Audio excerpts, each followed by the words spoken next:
Okay. तो ठीक है भाई, आज का सेशन स्टार्ट करते हैं और आज एक रैंडम टेस्ट बात करते हैं। आपके रैंडम टेस्ट में टोटल 30 क्वेश्चन रहेंगे और 30 क्वेश्चंस में आंसर आपको देना है। और आंसर जो आपको देना है तो उसका आंसर के लिए मैं आपको इस बार जो टेस्ट का आपका सिनेरियो रहेगा वो ये रहेगा कि मैं किसी भी रैंडम स्टूडेंट को उठाऊंगा। मतलब आपको रैंडम स्टूडेंट को किसी को भी एक को क्या करना है, उठना है और आपको उस क्वेश्चन का आंसर देना है। बाकी सभी स्टूडेंट्स को उस क्वेश्चन के ड्यूरेशन में उसका आंसर सोच लेना है। ठीक है। और जितने भी क्वेश्चंस रहेंगे ये सारे के सारे क्वेश्चंस आपके आरपीएससी में पूछे हुए क्वेश्चंस हैं।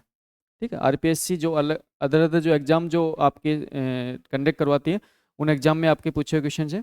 लाइक एज ए आरपीएससी के द्वारा कंडक्ट किया exam programmer ACP, like as a vice principal ITI, like as a ACF का जो एक एग्जाम होता है ना, तो उनमें पूछे हुए क्वेश्चन हैं। तो जस्ट आपको इतना सा करना है कि आपको हर एक क्वेश्चन को सबसे पहले अच्छे से रीड आउट करना है और उसके बाद में जिस स्टूडेंट्स को मैं उठाऊंगा उसी स्टूडेंट्स को उसका आंसर देना है। बाकी स्टूडेंट्स उसका आंसर उस टाइम पे नहीं देंगे, बाद में देंगे। ठीक है। और इसमें आपके सिलेबस के अकॉर्डिंग अभी तक जो मैं नेटवर्क जो आपको स्टडी करवाया उसके अकॉर्डिंग मैंने क्वेश्चन यहाँ पे इंक्लूड किए गए हैं। ठीक है। तो सबसे पहले फर्स्ट क्वेश्चन स्टार्ट करते हैं और इस ड्यूरेशन में ऑनलाइन स्टूडेंट्स को भी ये करना है कि आपको उस क्वेश्चन को अच्छे से पढ़ना है और ईमानदारी से आपको ये देखना है कि आपको उस क्वेश्चन का आंसर आता है या नहीं आता है। ठीक है। ईमानदारी से चेक करना है आपको आता है नहीं आता है, क्योंकि इस पर्टिकुलर रैंडम टेस्ट का मेन पर्पज यही है कि मैं आपको आपकी मेमोरी रिकॉल करवाना चाहता हूँ। ठीक है। जो रैंडम टेस्ट जो मैं कंडक्ट करवाता हूँ उसका मेरा मेन पर्पज सिर्फ इतना सा होता है कि आपको जस्ट अपनी मेमोरी को रिकॉल करना है और आपको रिकॉल करके ये देखना है कि हमने जो अभी तक कंटेंट पढ़ा है उस कंटेंट को हम कितना आउटपुट में कन्वर्ट कर पा रहे हैं, उसमें हम कितना इंस्टेंसली अपने आप को उस पर्टिकुलर टॉपिक को हिट कर पा रहे हैं जो टॉपिक हमने ऑलरेडी पढ़ लिया, जिस टॉपिक हमने रिवाइज कर लिया। ठीक है। तो उसी के बेस्ड पे सारे क्वेश्चंस रहेंगे और आप ईमानदारी से आप अपने आप को रिप्रेजेंट करो और यहाँ पे सोचो कि आपने उस टॉपिक पे जो पढ़ा है तो वो टॉपिक आपको वापस से रिकॉल हो रहा है या नहीं हो रहा है। माइंड में सिर्फ ये चीज़ ध्यान रखना है कि आपके माइंड में उन चीज़ों पे वापस से सारी चीज़ें रिकॉल हो जानी चाहिए, वापस से इमेज बन जानी चाहिए जो आपने क्या किया है, स्टडी किया है। ठीक है। स्टार्ट करते हैं फर्स्ट क्वेश्चन से। ओके। तो पहला क्वेश्चन रैंडम टेस्ट का और पहला क्वेश्चन है which of the following following can work as error detecting and correcting code. इनमें से कौन सा एरर डिटेक्टिंग करेक्टिंग कोड होता है। ठीक है। तो जिससे मैं पूछूं वही बताएगा, जस्ट ऐसे हर एक स्टूडेंट्स नहीं बताना। इनमें से कौन सा error detecting and correcting code होता है, तो आपको ये बताना है एरर डिटेक्टिंग करेक्टिंग कोड। हाँ, एरर डिटेक्टिंग करेक्टिंग कोड बताओ। एरर डिटेक्टिंग और करेक्टिंग कोड बताना है आपको।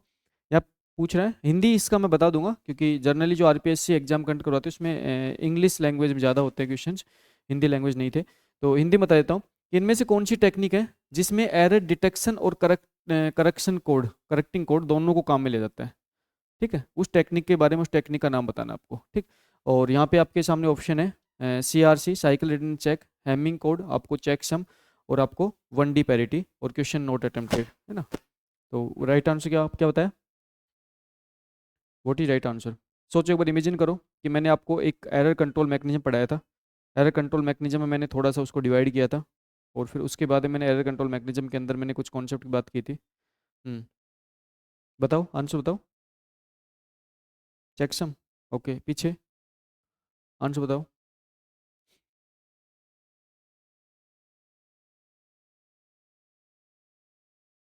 पीछे आंसर बताओ, लास्ट आप बताओ। CRC। Hmm, what is right answer. मुझे ये तो बता दो किस स्टूडेंट की फीस बाकी है अभी। नहीं, उनसे फिर मैं क्वेश्चन इजी इजी पूछूंगा ना। मैनेजमेंट से पूछना पड़ेगा। पीछे लास्ट। हाँ, हैमिंग, हैमिंग। ओके, तो राइट आंसर क्या होगा, हैमिंग कोड।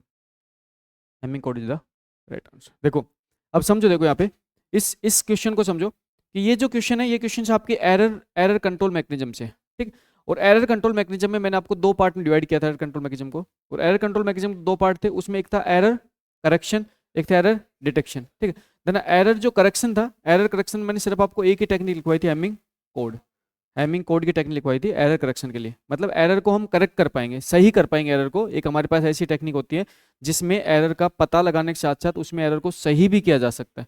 और दूसरी टेक्निक्स के रूप में हमने एरर डिटेक्शन की बात की थी। किसकी बात की थी, एरर डिटेक्शन। ठीक है। थोड़ा सा वापस से माइंड पे थोड़ा सा प्रेशराइज करो माइंड को और वापस से रिकॉल करो। मैंने जब एरर कंट्रोल के बारे में जब मैंने स्टडी स्टार्ट की थी, जब मैंने आपको एरर कंट्रोल के बारे में सिखाया था, आपको एरर एरर कंट्रोल के बारे में जब मैंने आपको बताया था, तो एरर कंट्रोल को बेसिकली मैंने आपको दो पार्ट में डिफाइन किया था। एरर कंट्रोल दो पार्ट में डिफाइन किया था।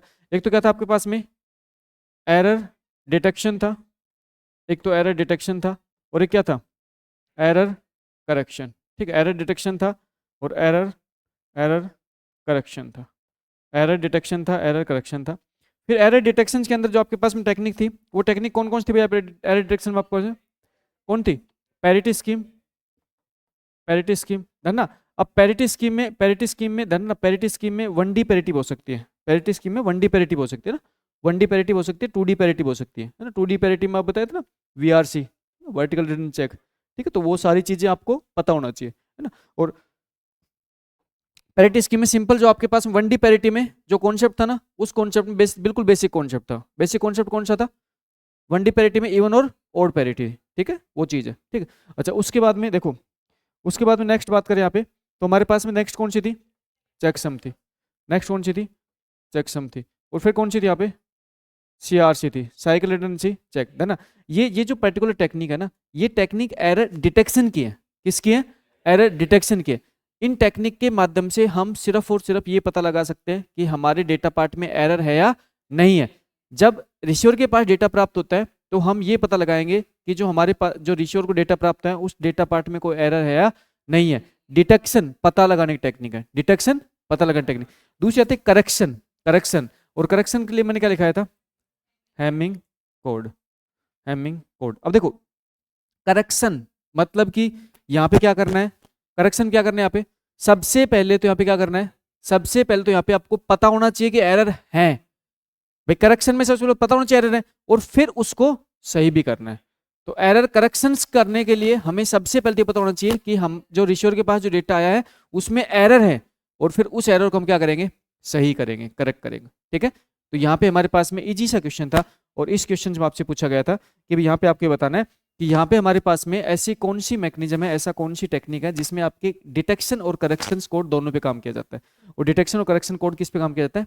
हैमिंग कोड पे। समझ में आ गया पूरे अच्छे से? वापस रिकॉल हो गया? अब ध्यान, मैं आपको छोटा सा कॉन्सेप्ट बताता हूँ। RPSC और जो आपकी अधिष्ट बोर्ड है, इनमें जहां तक मैंने देखा है, जहां तक मैंने देखा है, जो आपके एरर कंट्रोल जो मैकेनिज्म है ना, इस एरर कंट्रोल मैकेनिज्म में या तो ये टेक्निक के नाम ही पूछते हैं, अभी तक मैंने जितना एनालिसिस किया उसमें या तो टेक्निक का नाम ही पूछते हैं, या फिर उन टेक्निक के ऊपर बिल्कुल बेसिक चीज पूछते हैं, बिल्कुल बेसिक चीज। जैसे CRC में जब आपका रिसीवर रिमाइंडर में क्या प्राप्त करेगा जब एरर नहीं होगा? क्या? 0 प्राप्त, मतलब बिल्कुल बेसिक चीज पूछेंगे, है ना। तो इन टेक्निक्स के ऊपर बिल्कुल बेसिक चीज, या फिर टेक्निक्स के ऊपर आपके नाम के बेस पे उस बेस पूछते हैं। हैमिंग डिस्टेंस के ऊपर क्वेश्चन पूछ लेते हैं, हैमिंग डिस्टेंस के साथ में जो फॉर्मूला उसके ऊपर क्वेश्चन पूछ लेते हैं। ठीक है, वापस से सारी चीज रिकॉल हो गई। ठीक, अब ध्यान ना, जब भी आप इस टाइप के क्वेश्चंस को देखते हो ना, तो उस टाइम पे आप है ना अपनी मेमोरी को रिकॉल किया करो। कैसे? हमने एक कॉन्सेप्ट को स्टडी किया था, उस कॉन्सेप्ट में इस टाइप से हमने ये मैकेनिज्म को स्टडी किया था। ठीक है, ये सारी चीजें आपको अच्छे से क्लियर हो जानी चाहिए। ओके, नेक्स्ट क्वेश्चन बात कर लेते हैं। अगला क्वेश्चन आपके सामने ये, अगला क्वेश्चन स्क्रीन पे ये है। सबसे पहले इस क्वेश्चन को आराम से ईमानदारी से रीड आउट करो, उसके बाद में आपको आंसर देना है। कल की ही क्लास में इस क्वेश्चन को मैंने डिस्कशन किया था, और कल की क्लास में क्वेश्चन था, इस क्वेश्चन को मैं आपको हिंदी लैंग्वेज में आपको थोड़ा सा एक्सप्लेन कर देता हूँ। अगर बच्चों को इंग्लिश समझने में थोड़ी दिक्कत आती है तो उसका मैं हिंदी जरूर से कर देता हूँ। Which of the following statement are true regarding fragmentation and reassemble in IPv6? ये कह रहा है कि IPv6 के अंदर फ्रेगमेंटेशन और रीअसेंबलिंग के बारे में बात कर रहा है, कि IPv6 के अंदर जो फ्रेगमेंटेशन और रीअसेंबलिंग करते हो उस कॉन्सेप्ट के बारे में आपको बताना है कि फ्रेगमेंटेशन और रीअसेंबलिंग IPv6 में कैसे करते हो। ठीक है, तो देखो अब अगर हम IPv6 की बात करें तो IPv6 का जो बेस एड्रेस है, उस बेस एड्रेस के अंदर क्या हम फ्रेगमेंटेशन रीअसेंबल करते हैं क्या?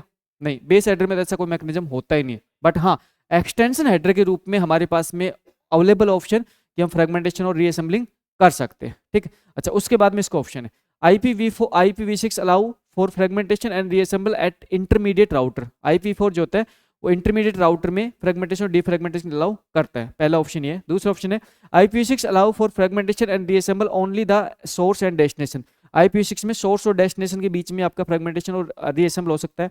IPv6 allow to intermediate router forward the oversize package. ये कह रहा है कि IPv6 है उसमें जो इंटरमीडिएट राउटर है वो ओवरसाइज मैसेज को फॉरवर्ड कर सकता है, ओवरसाइज पैकेट्स को फॉरवर्ड कर सकता है।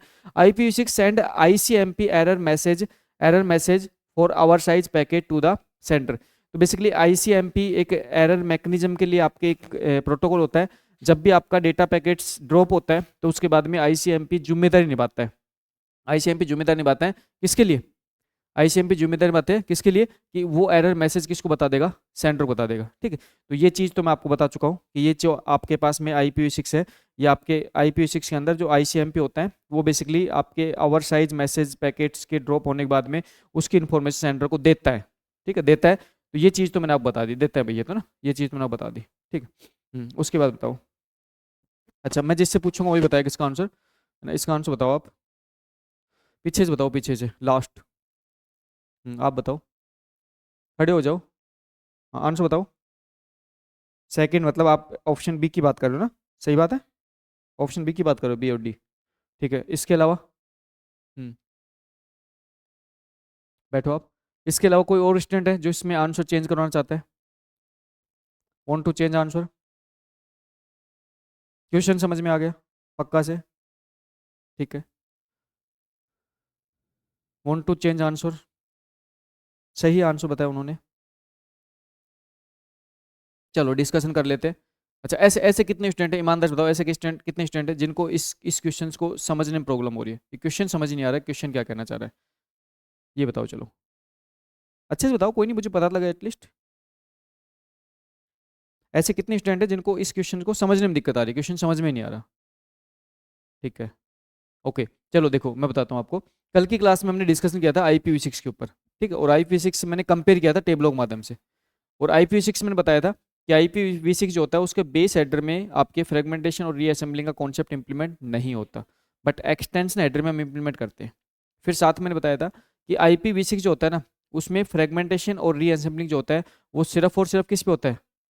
सिर्फ और सिर्फ आपके सोर्स डेस्टिनेशन होता है, बस। इसके अलावा इंटरमीडिएट राउटर पे नहीं होता। इंटरमीडिएट राउटर आपके फ्रेगमेंटेशन और रीअसेंबलिंग नहीं कर सकते। ठीक है, इसका मतलब होता है कि जब हम IPv6 की सहायता से सोर्स से डेस्टिनेशन के बीच में जब हम डेटा पैकेट को ट्रांसमिट करते हैं, IPv6 की सहायता से जब हम सोर्स से डेस्टिनेशन के बीच हम डेटा पैकेट को हम ट्रांसमिट करते हैं, तो उस टाइम पे बेसिकली हम यहाँ पे किस टाइप से फ्रेगमेंटेशन और रीअसेंबलिंग की बात करते हैं? देखो, हम यहाँ पे कह रहे हैं कि हमारे पास ये कौन क्या है, ये हमारे पास में सोर्स है। अब इसको बिल्कुल बेसिक समझो ना, ये क्वेश्चन आपको अब बिल्कुल ईजी लगने लगेगा। ठीक है, यहाँ पे मैं समझा देता हूँ इस क्वेश्चन को। ये क्या आपके पास में डेस्टिनेशन है, एक सोर्स है, एक क्या है? डेस्टिनेशन है। ठीक है, ठीक है भाई, एक सोर्स है, एक क्या है? डेस्टिनेशन है। ठीक, अच्छा। उसके बाद में हम कह रहे हैं, हम यहाँ पे जो पॉइंट पे जिस पे चर्चा करना चाहते हैं वो पॉइंट हमारा क्या है? फ्रेगमेंटेशन है। किसका पॉइंट है? फ्रेगमेंटेशन है। और साथ में किसका है?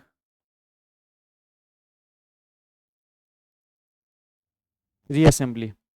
अब देखो, फ्रेगमेंटेशन और रीअसेंबलिंग की अगर बात करें, फ्रेगमेंटेशन और रीअसेंबलिंग अगर बात करें, तो बेसिकली फ्रेगमेंटेशन और रीअसेंबलिंग मतलब क्या होता है कि IPv4 के अंदर जब हमने स्टडी की थी तो IPv4 में हमने समझा था कि जो हमारे पास में जो राउटर्स होते हैं, हमारे पास इंटरमीडिएट जो राउटर होते हैं, जैसे मान चलो R1 राउटर है, ये R2 राउटर है, ये R3 राउटर है। ठीक है, अब इसको IPv4 के कॉन्सेप्ट में हमने एक पॉइंट की बात की थी कि हमारे पास में जब राउटर के पास कोई डेटा पैकेट आता है तो उसके बाद में हम मैक्सिमम ट्रांसफेबल यूनिट के बारे में बात करते हैं। ठीक है, मैक्सिमम ट्रांसफेबल यूनिट के बारे में बात करते हैं। और मैक्सिमम ट्रांसफेबल यूनिट अगर आपके डेटा पैकेट से कम है तो उसके टाइम क्या करना पड़ेगा? डेटा पैकेट को फ्रेगमेंट तोड़ना पड़ेगा। सही बात है, डेटा पैकेट को टुकड़ों में तोड़ते हो और डेटा पैकेट को टुकड़ों में तोड़ के और फिर क्या करते हो? ट्रांसमिट करते हो। ये सारा कॉन्सेप्ट आपके IPv4 में इंप्लीमेंट होता है। ये चीज आपको IPv4 के बारे में अच्छे से पता है? पता है, बिल्कुल। अब IPv6 जो होता है, IPv6 जो होता है, उस IPv6 के कॉन्सेप्ट के अंदर बेसिकली जो फ्रेगमेंटेशन और रीअसेंबल होता है ना, वो सिर्फ और सिर्फ आपका सोर्स और डेस्टिनेशन कर सकता है। मतलब सोर्स और डेस्टिनेशन करने का मतलब है कि यहाँ पे आपको जितना डेटा भेजना है वो आपको सोर्स के बेस पर ही डिसाइड करना पड़ेगा। बीच में उस डेटा पैकेट को टुकड़ों में नहीं तोड़ा जा सकता। IPv6 में क्या होता है? IPv6 के अंदर अगर हम बात करें, हमारे पास में जो IPv6 का कॉन्सेप्ट होता है उसमें जो डेटा पैकेट्स आपको भेजना है, डेटा पैकेट आपको भेजना है, उसको सिर्फ और सिर्फ आप कहाँ पे डिसाइड करोगे? सोर्स पे डिसाइड करोगे। मतलब डेटा पैकेट की जो साइज है वो सिर्फ और सिर्फ आपके सोर्स और डेस्टिनेशन के बेस पे डिसाइड होती है। इंटरमीडिएट राउटर का कोई रोल नहीं है। समझ गए?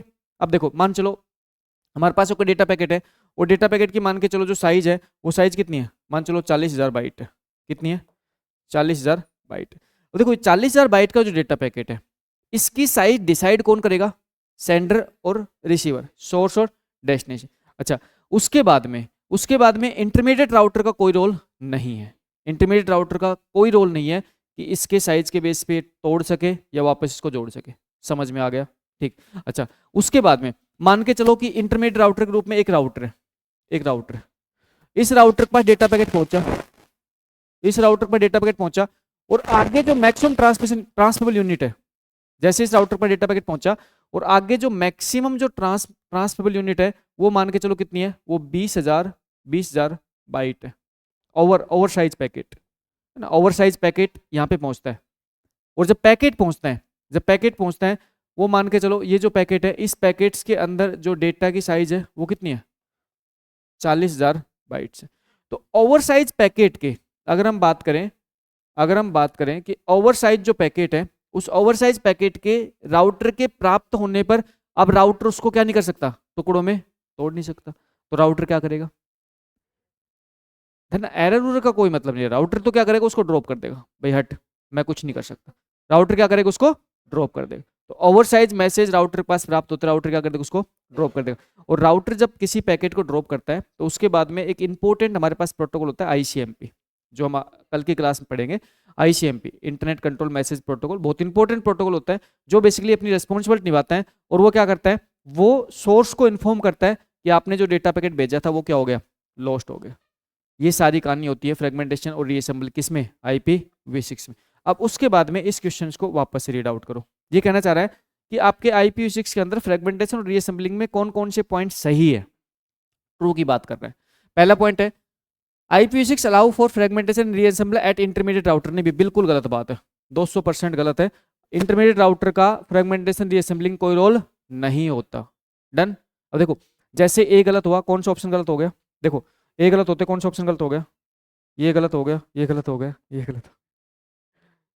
अगर ए गलत हो गया, 3 ऑप्शन तो ऐसे गलत हो गए, है ना। एक कॉमन सेंस की बात है कि अगर आपको इतना सा पता है ना, देखो इस टाइप क्वेश्चंस का आंसर देने के लिए एटलीस्ट आप इतना कॉमन सेंस लगाओ कि अगर आपको इतना सा पता है ना कि इंटरमीडिएट राउटर आपके फ्रेगमेंटेशन रीअसेंबलिंग नहीं करते, और नहीं करते तो 3 ऑप्शन तो यहीं छट जाते हैं, और इस क्वेश्चन का आंसर सिर्फ और सिर्फ एक ही पॉइंट से आपको निकल के आ गया। ठीक है। और कल की क्लास में साफ साफ मेंशन करवाया था, जो मैंने टेबल्स बनवाए थे उसमें साफ साफ मेंशन करवाया था कि इंटरमीडिएट राउटर कभी भी आपके फ्रेगमेंटेशन रीअसेंबलिंग काम नहीं करेंगे। किसमें? IPv6 में। ठीक है। अच्छा, और पॉइंट पढ़ लेता हूँ। IPv6 allow for fragmentation and reassembling only at the source and destination. बिल्कुल सही बात है। IPv6 के अंदर फ्रेगमेंटेशन और रीअसेंबलिंग कहाँ पे होता है? आपके सोर्स और डेस्टिनेशन होता है। ठीक है। अच्छा, next, IPv6 allow to intermediate router forward the over size packet. ना भाई, नहीं करता। IPv6 के अंदर ओवर साइज मैसेज अगर प्राप्त होता है इंटरमीडिएट राउटर के पास तो वो तोड़ ही नहीं सकता, और टुकड़ों में नहीं तोड़ सकता, फ्रेगमेंटेशन नहीं कर सकता, तो वो क्या करेगा? फॉरवर्ड कैसे करेगा? नहीं करेगा फॉरवर्ड, क्या कर देगा? ड्रॉप कर देगा। ठीक है। तो IPv6 में इंटरमीडिएट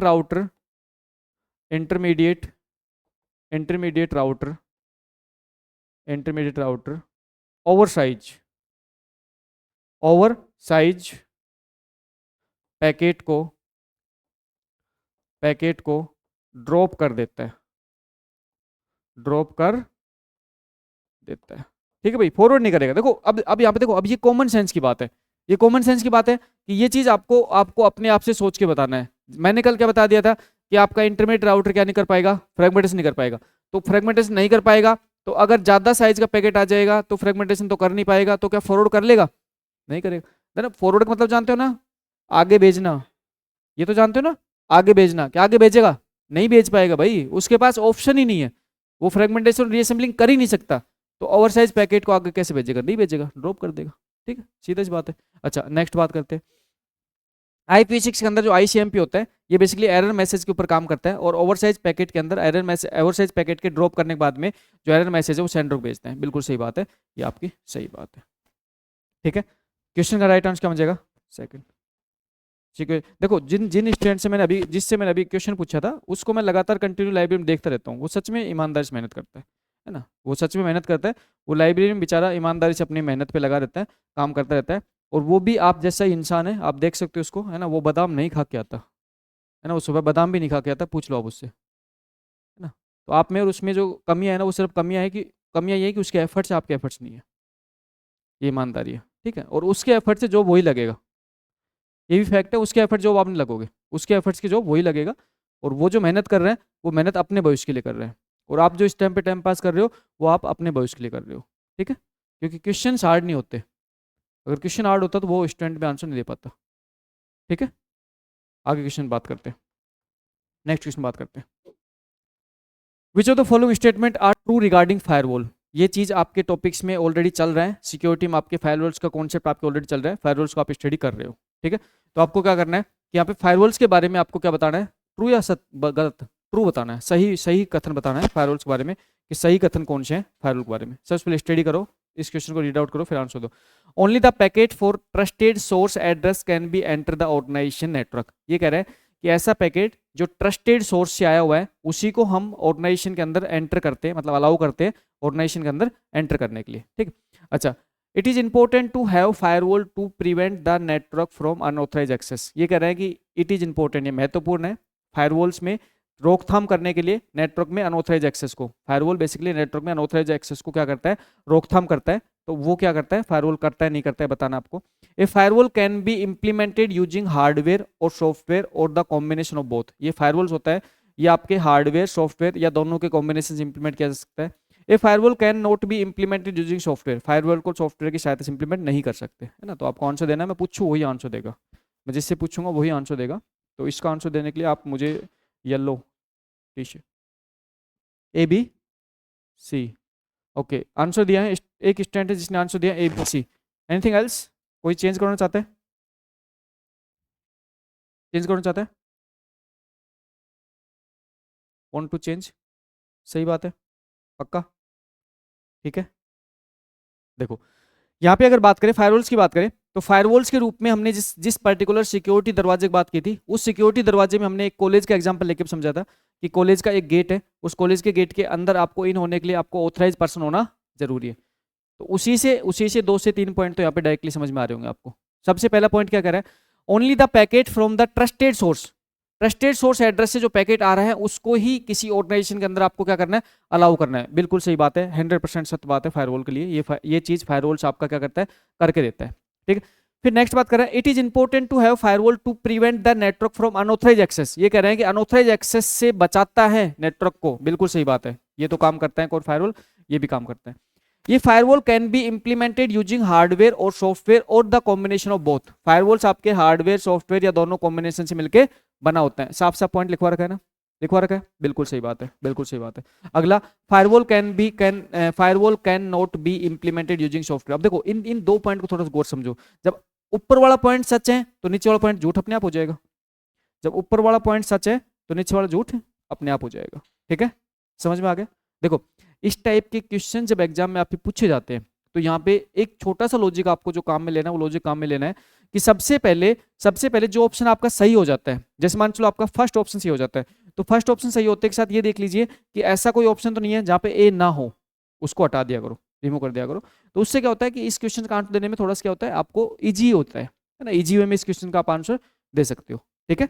और ये सारे के सारे क्वेश्चन वो क्वेश्चन है जो आपके पीवाईक्यू है, और पीवाईक्यू राजस्थान लेवल पे, मैंने अदर स्टेट के पीवाईक्यू इंक्लूड नहीं किए, सिर्फ राजस्थान लेवल के पीवाईक्यू इंक्लूड किए, जिस पर्टिकुलर संस्थान में आप एग्जाम देने वाले हो, ठीक है। उसी संस्थान के जो पेपर सेटर होता है उसका माइंडसेट ही आपको रीड करवा, उसका माइंडसेट के बेस पे मैंने क्वेश्चंस आपके सामने पुट किए। एटलीस्ट आपको ये पता लगे कि हम जो पढ़ रहे हैं और जो क्वेश्चन पूछे जाते हैं उसमें कितना लैग होता है, ठीक है। नेक्स्ट बात करते हैं, HTTPS यूज पोर्ट नंबर। अब मुझे ये बताओ फीस किसने नहीं दे रखी बताओ, उससे पूछोगे क्वेश्चन तो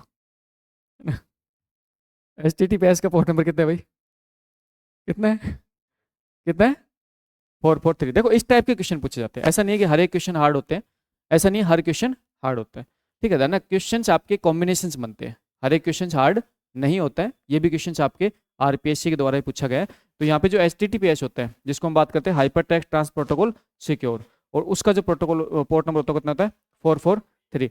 80 पोर्ट नंबर किसका होता है, HTTP। 51 किसका होता है, 51 याद किया था, नहीं किया ना, इंपॉर्टेंट नहीं होगा।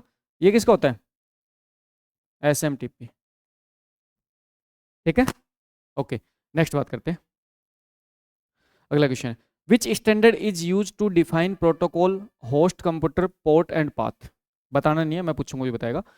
ये ऐसा कौन सा स्टैंडर्ड होता है, ऐसा कौन सा स्टैंडर्ड होता है which standard is define to protocol host computer port और पाथ, है ना, प्रोटोकॉल्स को, होस्ट कंप्यूटर को, पोर्ट को और पाथ को डिफाइन करता है।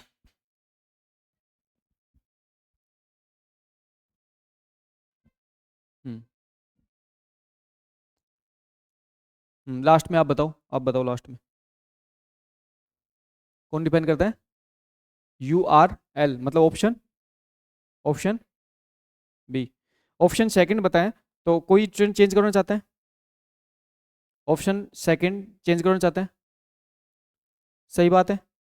देखो, ये कह रहे हैं कि आपके उस स्टैंडर्ड के बारे में बात कर रहे हैं जिस स्टैंडर्ड में एक तो प्रोटोकॉल होता हो, फिर साथ में होस्ट कंप्यूटर होता हो, ठीक है, फिर साथ में क्या होता है, पोर्ट होता हो, और साथ में क्या है, पाथ होता हो। तो देखो, आपने आपने इस टाइप से कुछ कॉन्सेप्ट पढ़ाया था, और वो मैंने पढ़ाया था आपको, जिसके अंदर अपने बात की थी क्या?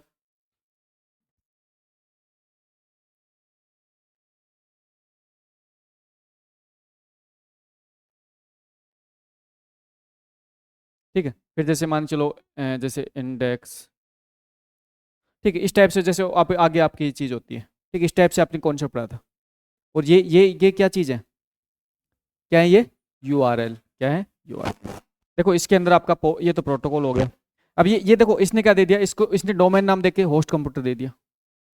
भाई इतनी समझ तो आपके अंदर होनी चाहिए, इसने क्या नहीं दिया, है ना, होस्ट कंप्यूटर की जगह हम जनरली किसकी बात करते हैं? डोमेन नेम की बात करते हैं। किसकी बात करते हैं? Domain name. लेकिन इसने डोमेन नाम का नाम दिया ही नहीं, इसने डोमेन नाम का नाम नहीं दिया। इसने किसका नाम दिया? इसने होस्ट कंप्यूटर नाम दिया। अब इतनी समझ तो भाई आपके अंदर होनी चाहिए, ये तो जरूरी है। क्योंकि जब मैं आपको कॉन्सेप्ट जब सिखाता हूँ, तो उस टाइम पे एक ही पॉइंट बात करता हूँ कि चीज़ों को सीखो, रटो मत। अगर आप डोमेन नेम रट के बैठ जाओगे ना, तो क्वेश्चन का आंसर दे पाओगे। आपको ये चीज़ पता है डोमेन नेम होता क्या है? डोमेन नेम उस पर्टिकुलर होस्ट कंप्यूटर का नाम होता है, उस कंप्यूटर होस्ट कंप्यूटर का एक एड्रेस होता है, जो रियल में जो जिसके बारे में हम बात कर रहे हैं। और बाकी इसके सपोर्टिंग चीज़ है, प्रोटोकॉल हो गया, पाथ हो गया, पोर्ट हो गया, ये उसकी सारी चीज़ क्या है? सपोर्टिंग चीज़ है। ठीक, और वही क्या पॉइंट होता है? URL। ठीक, तो एक एक चीज़ आपने फील भी की होगी यहाँ पे क्वेश्चनों में, कि जो हम स्टडी करते हैं और जो क्वेश्चंस बनते हैं, उसमें लैंग्वेज में तो थोड़ा सा क्या होता है, हेर फेर होता है। लैंग्वेज में थोड़ा सा हेर फेर चलता रहता है। ठीक है, ये आप हर एक क्वेश्चन में फील करोगे। नेक्स्ट क्वेश्चन देख लीजिए, serial communication start and stop bit are use for? Serial communication में स्टार्ट और स्टॉप बिट्स किसके लिए काम में लिए जाते हैं? सीरियल कंप्यूटर में स्टार्ट एंड स्टॉप बिट, बीच में, मिड, सीरियल नहीं मिड में, हाँ आपको सीरियल कम्युनिकेशंस के अंदर स्टार्ट एंड स्टॉप बिट किसके लिए काम में लेते हैं?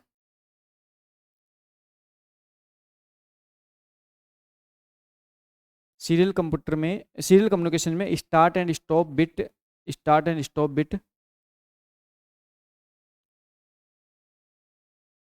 कैसे काम में लेते हैं?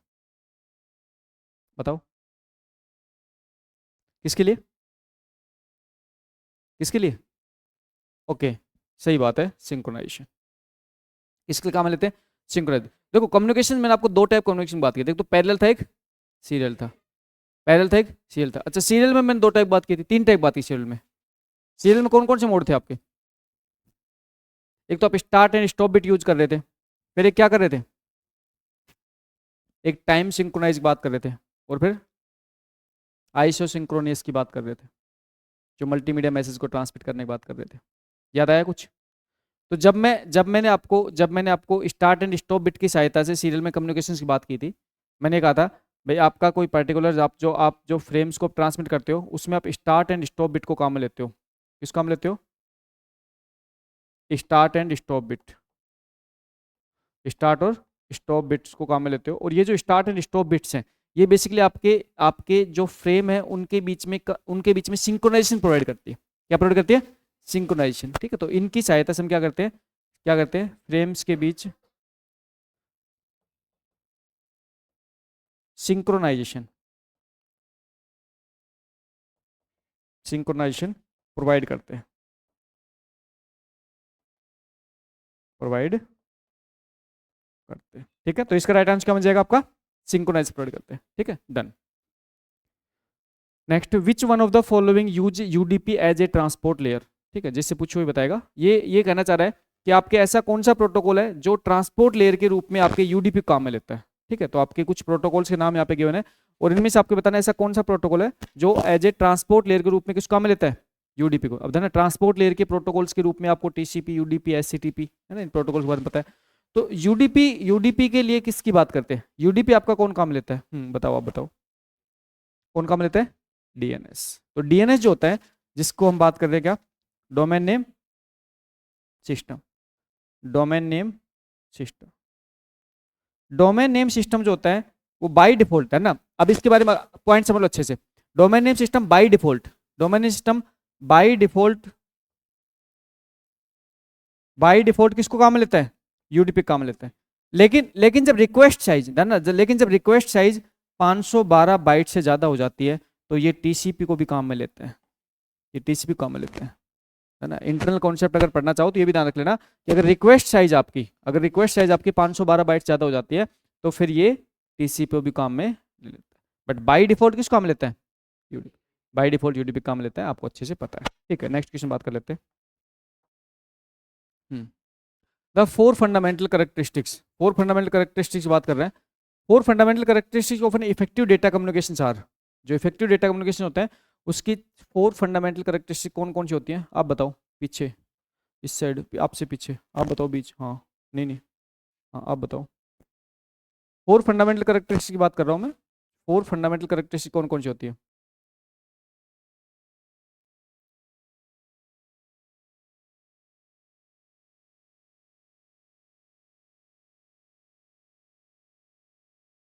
बताओ।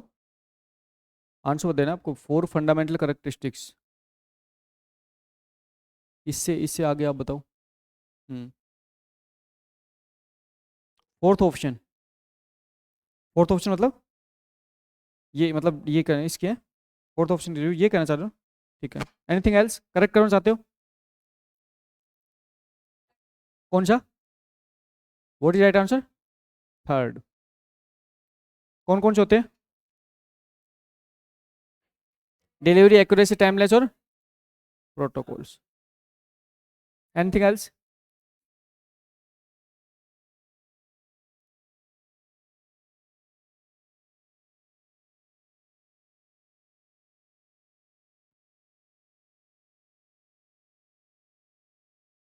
हम्म four fundamental characteristic of effective data communications. अब देखो, आपको आपको आपको इफेक्टिव डेटा कम्युनिकेशन के लिए जो आपको लिखवा रखा है वो क्या लिखवा रखा है, पहले तो क्या, एक्यूरेसी, फिर क्या, डिलीवरी, फिर क्या, टाइमलेस, और क्या, जी। इसके अलावा सोचो सोचो अच्छे सोचो।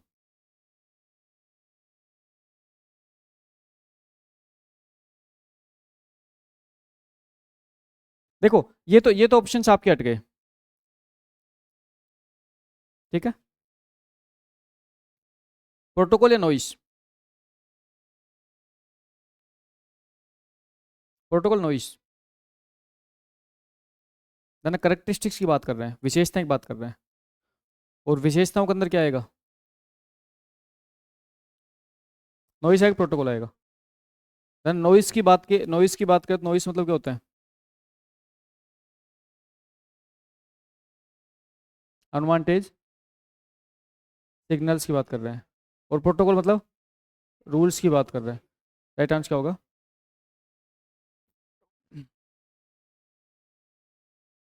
Next, router communication with each other and forward the packet based on. Router जो है वो कम्युनिकेशन करता है एक दूसरे से और पैकेट को फॉरवर्ड करता है किसका बेस पर, आईपी एड्रेस बेस पर। आईपी एड्रेस बेस पे आपका राउटर क्या करता है, पैकेट को फॉरवर्ड करता है। ठीक है, ओके डन।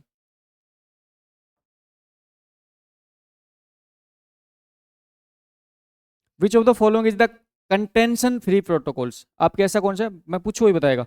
इनमें से कौन सा कंटेंशन फ्री प्रोटोकॉल है, कंटेंशन फ्री प्रोटोकॉल कौन सा है, कंटेंशन फ्री प्रोटोकॉल के बारे में बताना है आपको।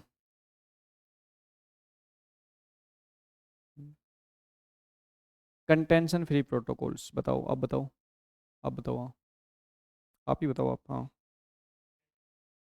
मुझे भी नहीं पता। बताओ।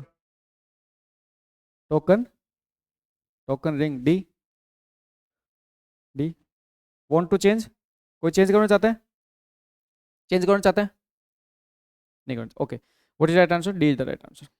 अब देखो ना, यहाँ पे आपके आपके पास में वर्ड दे दिया contention free, contention free word दे दिया, और हम बात किस करते हैं, हम बात करते हैं किसकी, कोलिजन फ्री की बात करते हैं, किसकी बात करते हैं, कोलिजन फ्री, तो देना कंटेंशन फ्री मतलब कोलिजन फ्री वाला कॉन्सेप्ट ही है, कंटेंशन ना हो, है ना, कंटेंशन ना हो, ऐसा कौन सा प्रोटोकॉल जिसमें टकराव ना हो, है ना, टकराव। अब देखो सिंपल सी बात है, क्वेश्चंस पूछने में और नोट्स में थोड़ा सा डिफरेंस आपको मिलेगा, और इसीलिए इसीलिए बीच बीच में इस टाइप के आपके क्वेश्चंस आपके सामने लेके आता रहता हूँ, क्योंकि एटलीस्ट आपको अपने माइंड में ये चीज़ें क्लियर हो जाए कि जब हम क्वेश्चंस पढ़ते हैं और जब हम नोट्स पढ़ते हैं उसमें ये डिफरेंस जो होता है, इसका इस डिफरेंस को हम दूर कैसे करें, है ना। तो आपको आपको जनरली करना क्या है कि आपको इस टाइप के डिफरेंस को दूर करने के लिए आपको सिर्फ इतना सा करना है आपको, कि आपको जो क्वेश्चंस आपके सामने गिवन है उस क्वेश्चंस में जिस लैंग्वेज के बेस पे क्वेश्चन पूछा गया है उस लैंग्वेज के बेस पे आप अपने नोट्स के कॉन्सेप्ट को एक बार माइंड में रिकॉल करा करो, जिससे कि आपको पता लगेगा कि हाँ सर ने इस टाइप से इस कॉन्सेप्ट बारे में ये बताया था, ठीक है। तो उससे आपके क्वेश्चंस का आंसर ईजी हो जाएगा, ठीक। जैसे आप बात करें प्योर अलोवा, आपके इथरनेट की बात करें, नॉन नॉन परसिस्टेंट सीएसएम बात करें, इनमें आपके कोलिजन हो सकते हैं, ठीक है, उनके बारे में पढ़ लिया, कोलिजन हो सकते हैं। हम्म। आज नेटवर्क की क्लास लगेगी नहीं, अरे मैंने क्या पढ़ा, हिस्ट्री पढ़ा लग गया क्या, अरे यार गलती हो गई, भूल गया मैं तो, ये क्या पढ़ा रहा हूँ मैं, आर्ट एंड कल्चर पढ़ा रहा हूँ, हिस्ट्री पढ़ा रहा हूँ, नहीं पंजाब पढ़ा रहा हूँ, अरे नेटवर्क क्लास है ये, कैसे आप लोगों को ये नहीं पता नेटवर्क क्लास पढ़ा रहा हूँ, मतलब चाहते क्या हो कि आपको जस्ट आऊँ, आपको रटवाना स्टार्ट करूँ, आप रट लो और चीज़ों को भूल जाओ, है ना। जब तक आप माइंड पे वो वाला काम नहीं करोगे ना, कौन सा वाला, आपके माइंड पे वो वाला काम नहीं करोगे ना, कि जब तक आपका माइंड सेल्फ अपने आप से ये नहीं कहने लग जाए हाँ ये चीज़ें क्लियर है, तब तक ये मत सोचना कि आपका एग्जाम में सिलेक्शन हो रहा है। उधर ना ये जो रैंडम टेस्ट का कॉन्सेप्ट है ना, अभी तो थोड़ा कम चल रहा है, और बढ़ेगा, उस टाइम पर ये मत करना सर क्लास नहीं होगी क्या, ये जो चीज़ है ना, ये क्लास से कई हजार गुना बेटर है। मैं कह रहा हूँ कि आपके पास में क्लास लेने के लिए आपके पास में इतने सारे सोर्सेज आप पूछ नहीं सकते, लेकिन मैं जिस कॉन्सेप्ट पे काम करता हूँ ना, वो मेरे पास ही मिलेगा, ये मेरी गारंटी है। मैं जिन कॉन्सेप्ट पे काम करता हूँ वो कॉन्सेप्ट सिर्फ यादव सर के खुद के होते हैं, है ना, और वो इम्प्लीमेंटेशन मैं खुद ही करता हूँ, ये मेरी गारंटी है, ठीक है। तो एमसीक्यू के बेस्ड पे जो रैंडम टेस्ट मैं आपके सामने लेके आता हूँ, इस रैंडम टेस्ट से आप अपने सारी चीज़ों को वापस से एक बार रिकॉल कर लिया करो, और घर पे जाने के बाद में जो जो क्वेश्चंस आपको नहीं आ रहे हैं उन क्वेश्चंस पे ईमानदारी से जाके वापस से प्रैक्टिस कर लिया करो नोट्स के बेस पे, ठीक है। नेक्स्ट बात करते हैं अगले क्वेश्चंस की, जो जिससे पूछूंगा वही बताएगा। Total delay in datagram network is calculated is, datagram network में टोटल डिले हम कैसे कैलकुलेट करते हैं,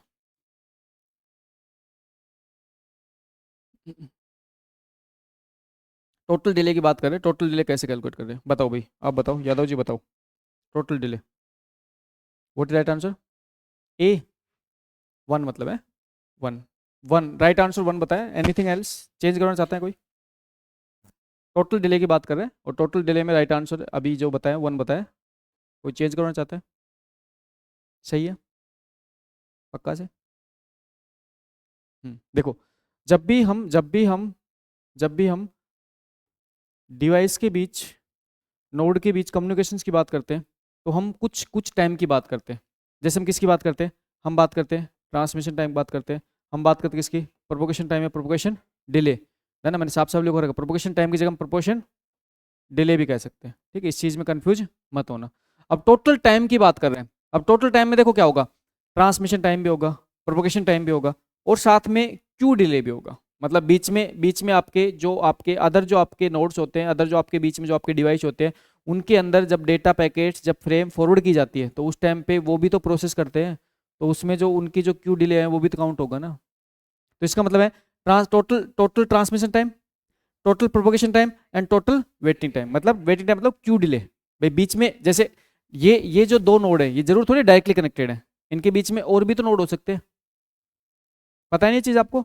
तो उनमें जब आपका डेटा पैकेट जब आपका भेजा जाएगा तो वहाँ पे क्या होगा, क्या होगा, क्यू डिले होगा। क्या होगा, क्यू डिले होगा। राइट आंसर क्या बनेगा, राइट आंसर बनेगा फर्स्ट। ठीक है, समझ में आ गया अच्छे से? ओके, नेक्स्ट क्वेश्चन, जिससे पूछूंगा ये बताएगा। A block of address is granted to small organization, एक ब्लॉक ऑफ एड्रेस किसी स्मॉल ऑर्गेनाइजेशन को ग्रांट किया गया।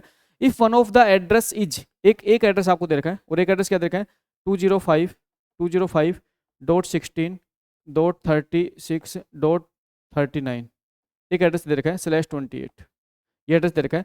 What is the value of the first address, what is the value of first address and total number of address in the block. इस block के अंदर जो first address होगा वो क्या होगा, और साथ में इस ब्लॉक के अंदर टोटल एड्रेस होंगे वो कितने होंगे। अब है ना, फर्स्ट एड्रेस पूछ रहे हैं तो फर्स्ट एड्रेस आपके नेटवर्क एड्रेस ही होगा। फर्स्ट एड्रेस बताना, फर्स्ट एड्रेस आपका नेटवर्क एड्रेस ही हो जाएगा। और ब्लॉक के अंदर टोटल एड्रेस एक बार थोड़ा सा कैलकुलेट कर लीजिए, माथापच्ची कर लीजिए, फिर उसके बाद में आपको आंसर देना है।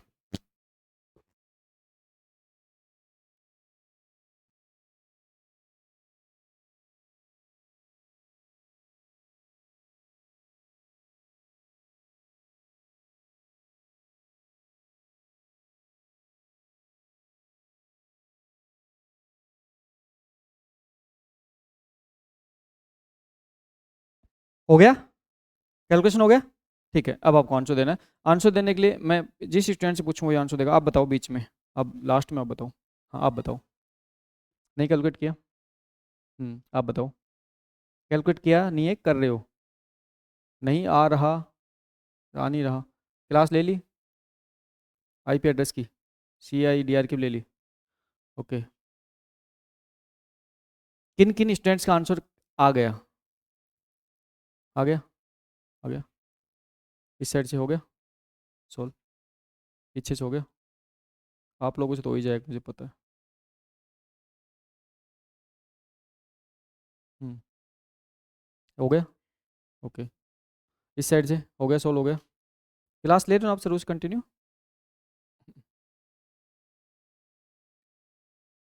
देखो, इसके अंदर सबसे पहले तो आंसर इजी सा आंसर ये है, इसका सबसे इजी सा आंसर है कि इसके अंदर जो टोटल नंबर ऑफ एड्रेस है, टोटल नंबर ऑफ एड्रेस निकालने के लिए तो क्या करना पड़ेगा, जो /28 है ना, इसको क्या करना है, 2 की पावर 32 -28, 2 की पावर 4 इक्वल टू 16, 16। तो देखो, सबसे पहले तो यार एक इसी से आंसर आ गया इसका है ना, इसका आंसर तो इसी से आ गया। इतना इजी क्वेश्चन आपको मिलेगा कहीं पे देखने को? इसका जो आंसर आया वो तो इसी से आ गया। किससे? इसमें जो टोटल एड्रेस पूछा है वो टोटल एड्रेस का आपको मैकेनिज्म नहीं बता रखा क्या? अच्छा ईमानदार से बताओ, ऐसे कितने स्टूडेंट हैं जिनको इस क्वेश्चन का आंसर नहीं आता था? अच्छा ठीक है, अब दोबारा ईमानदार से बताओ कि आपको नहीं आता था, उसके लिए आपने इस क्वेश्चन को ट्राई करने की कोशिश ही नहीं की, या आपने कोशिश करने के बाद आपको आंसर नहीं आता था? क्लास नहीं ली, फिर कब लोगे? देखो, एक चीज पे ध्यान रखना कि बेसिकली इस टाइप के क्वेश्चंस को सोल्व करने के लिए मैं आपको अब भी ये चीज कह रहा हूँ कि आपको करना क्या है, कि आपको चीजों को वापस से रिकॉल करते रहना है, चीजों को वापस से रिकॉल करते रहना। हम जब किसी पर्टिकुलर टॉपिक को पढ़ने की बात करते हैं तो देखो, टॉपिक को पढ़ना एक टास्क है, समझ गए? टॉपिक को पढ़ लिया, वो टास्क हमने कंप्लीट कर लिया। उसके बाद उसको रिवीजन करना दूसरा टास्क है, रिवीजन भी कर लिया, वो टास्क कंप्लीट हो। फिर उसके बाद उसका टेस्ट देना तीसरा टास्क है, टेस्ट दे लिया। टेस्ट देने के बाद में हमें ये पता लग गया भाई किस किस पॉइंट से कौन कौन से क्वेश्चंस बनते हैं और हमारे कौन कौन से पॉइंट अभी लूज पॉइंट है जिस पे हमें और स्टडी करना है, वो हो गया। उसके बाद में दोबारा से नोट्स को पढ़ना एक अगला टास्क है। और उसके बाद में जब कोई भी क्वेश्चन इस टाइप से आप देखते हो और इस क्वेश्चन को देखने के बाद अगर आपका आंसर नहीं आ रहा है तो फिर आपको इतना सा काम करना है, आज ही घर पे जाके इस टॉपिक को दोबारा से पढ़ना है। ये सबसे बेस्ट तरीका होता है पढ़ाई करने का। इससे बेस्ट तरीका पढ़ाई करने का हो ही नहीं सकता, जिसमें जस्ट इतना से देखो कि हाँ सर ने एक क्वेश्चन पूछा, उसका आंसर मेरे को नहीं मिला, मतलब उस टॉपिक को मैंने पढ़ लिया बट उस टॉपिक को पढ़ने के बाद मैं उस क्वेश्चन का आंसर नहीं दे पा रहा हूँ, नहीं दे पा रही हूँ, तो कहीं ना कहीं पे जो मैंने पढ़ाई की है उसमें कुछ अभी भी लूज पॉइंट रह गए। मैं वापस से उस क्लास को देखूंगा, वापस से उस क्लास को देखूंगी, या फिर वापस से उस पैनल PDF को चेक करके मैं उस कॉन्सेप्ट को दोबारा से रिकॉल करूंगा। अगर इस टाइप का कॉन्सेप्ट अगर आप लाइफ में फॉलो करते हो, आप पढ़ाई करते हो, तो मैं आपको गारंटी के साथ कह रहा हूँ कि आपको 15-16 घंटे पढ़ाई करने की रिक्वायरमेंट नहीं है। आपको लाइफ में सिर्फ और सिर्फ पर डे 6 से 7 घंटे पर डे ईमानदारी से मेहनत करने की जरूरत है, सिलेक्शन हो जाएगा। सिर्फ 6-7 घंटे, और वो 6-7 घंटे स्मार्ट स्टडी होनी चाहिए। क्यों? क्योंकि आज की क्लास के अंदर पिछले जो 25 से 30 जो लेक्चर है उनके सब कॉन्सेप्ट्स आपके रिकॉल हो जाएंगे, और उससे आपको ये आइडिया लग जाएगा कि किस कॉन्सेप्ट में आपको कहाँ पे कमियां छोड़ रखी। जैसे अगर इस कॉन्सेप्ट बात करूं तो एक बार मुझे आईपी एड्रेस बता दो। 205 16 39 16 37 39, 205 16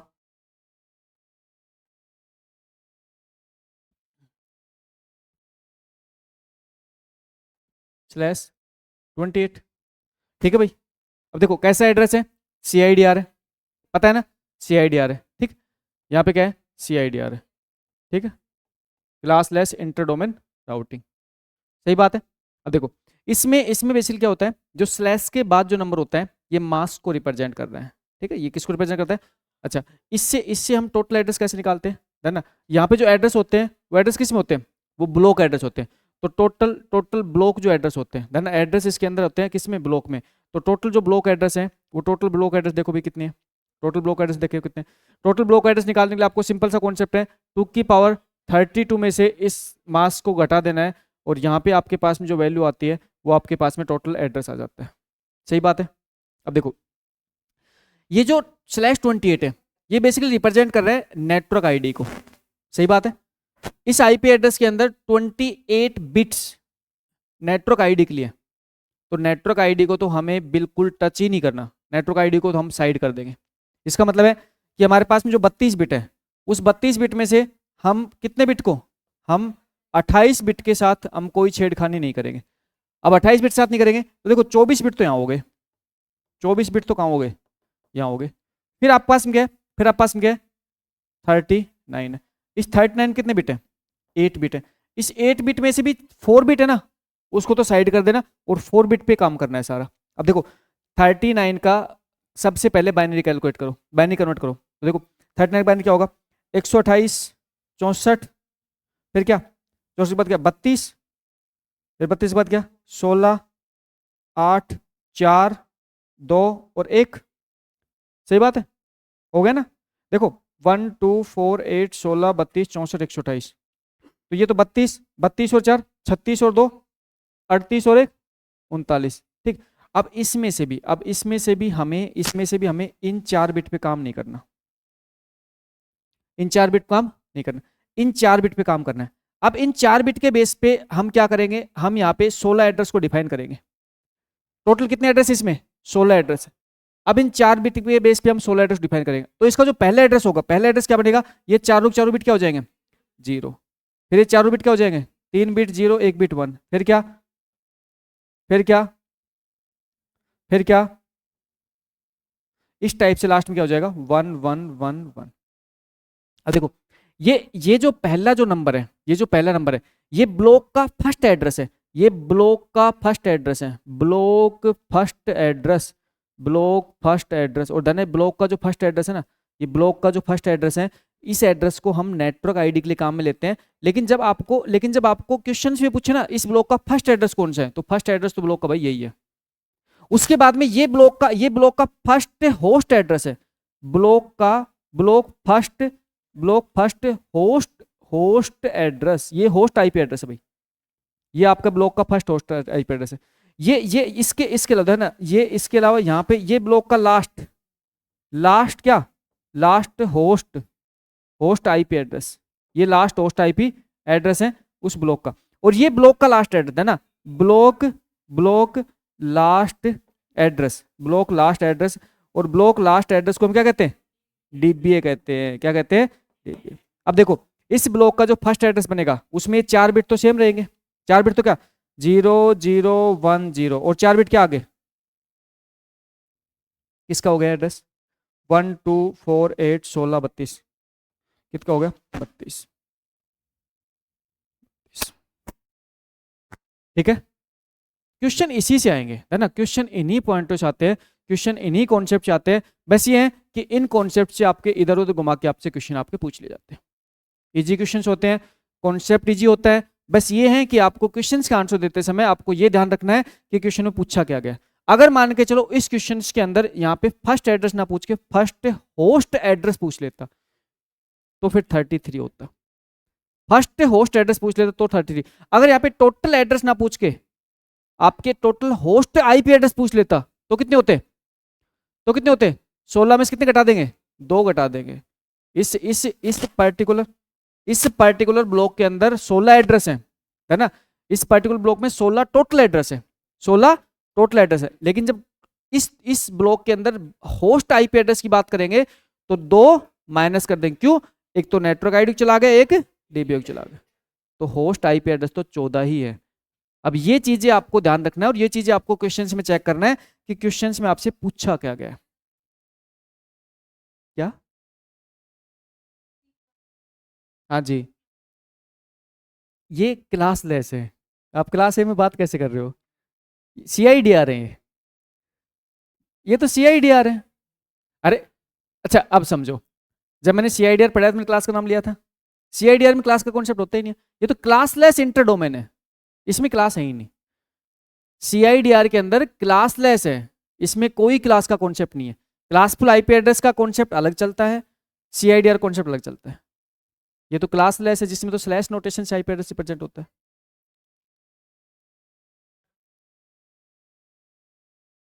हाँ जी, बिल्कुल होते हैं। सीआईडीआर से ऑर्गेनाइजेशन जो होती है, कंपनियां जो होती है, वो सीआईडीआर से पूरा मैनेजमेंट करती है, बिल्कुल करती है। उनके जितने उनको आईपी एड्रेस चाहिए होता है उसके अकॉर्डिंग क्या करते हैं, उसके अकॉर्डिंग वो इस पर्टिकुलर सीआईडीआर के कॉन्सेप्ट को काम में लेते हैं।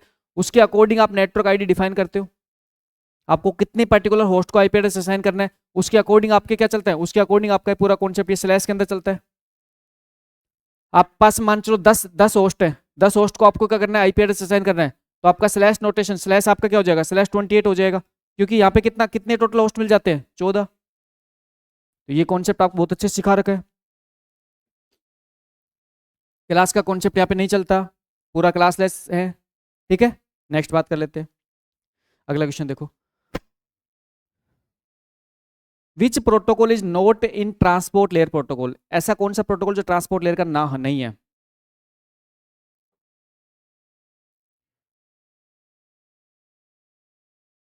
बताओ भाई। क्लासलेस का बताओ, नहीं सॉरी, ट्रांसपोर्ट लेयर का प्रोटोकॉल कौन सा नहीं है? कौन सा नहीं है? बता दो, आप बता दो, आंसर बता दो, रैंडमली कोई बता दो। कौन सा? S N T P? S N T P simple network. अरे एस सी टी पी होता है स्ट्रीम कंट्रोल ट्रांसमिशन प्रोटोकॉल, है ना? ट्रांसपोर्ट लेयर में 3 प्रोटोकॉल होते हैं। बेसिकली क्या होता है, एक तो टीसीपी होता है इसका, एक यूडीपी होता है इसका, एक होता है SCTP, stream control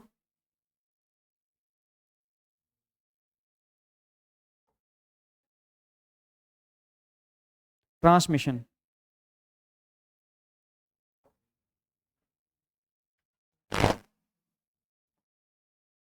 stream control transmission protocols, SCTP होता है आपका। एससीटीपी लिखवा रखा है आपको, थोड़ा गौर से देखो, नोट्स में लिखवा रखा है, नोट्स में लिखवा रखा है। ये नेटवर्क, ये एप्लीकेशन लेयर का होता है, पढ़ाएंगे आपको, एप्लीकेशन लेयर पढ़ाएंगे तब आपको ये पढ़ाएंगे। ठीक है, एससीटीपी का यूज बताएंगे आपको। एससीटीपी बेसिकली क्या होता है कि आपके टीसीपी और यूडीपी के अलावा आपके एडवांस कॉन्सेप्ट काम करता है। थोड़ा सा इसका कॉन्सेप्ट जब मैं आपको ट्रांसपोर्ट लेयर पढ़ाऊंगा तो बताऊंगा आपको। ठीक है, तो यहाँ पे आपको ध्यान रखना है कौन सा नहीं है, एस एन टी पी नहीं है। The following device is use to join different kind of network at data link layer. जिससे पूछो वही बताएगा।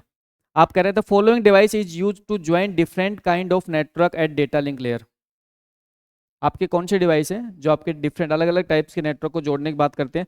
इस पे डेटा लिंक लेयर पे, जो जिससे पूछो वही बताएगा। डेटा लिंक लेयर पे आपको डिफरेंट काइंड ऑफ नेटवर्क को जोड़ने के लिए आपकी कौन सी डिवाइस आपकी हेल्प करती हैं? पीछे आप बताओ। आप बताओ। What is right answer? D, bridge. Anything else? कोई चेंज करना चाहते हैं? कौन सा? बताओ।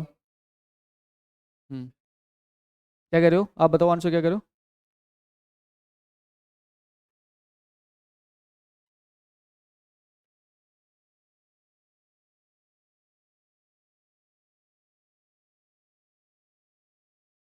बताओ बताओ।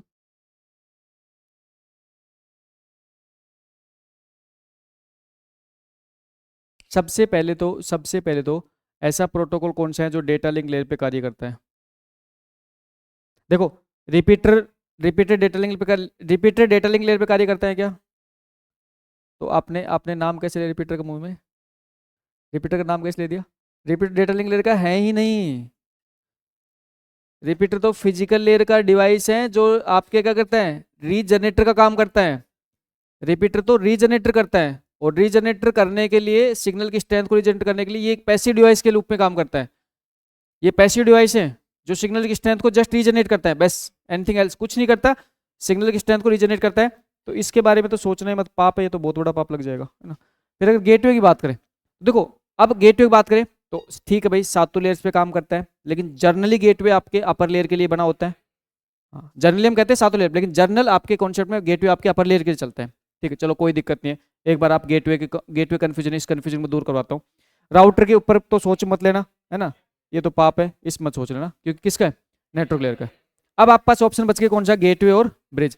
अब क्वेश्चन देखो, following device is use to join different kind of network at data link layer. Join different kind of network, different kind of network है। सिमिलर और डिसिमिलर लैन नेटवर्क को ज्वाइन करने के लिए एक जो डिवाइस होता है, वो डिवाइस कौन सा होता है, ब्रिज। सिमिलर और डिसिमिलर लैन नेटवर्क, सिमिलर और डिसिमिलर, डिफरेंट काइंड कोई दिक्कत नहीं, सिमिलर और डिसिमिलर लिखवा रखा है।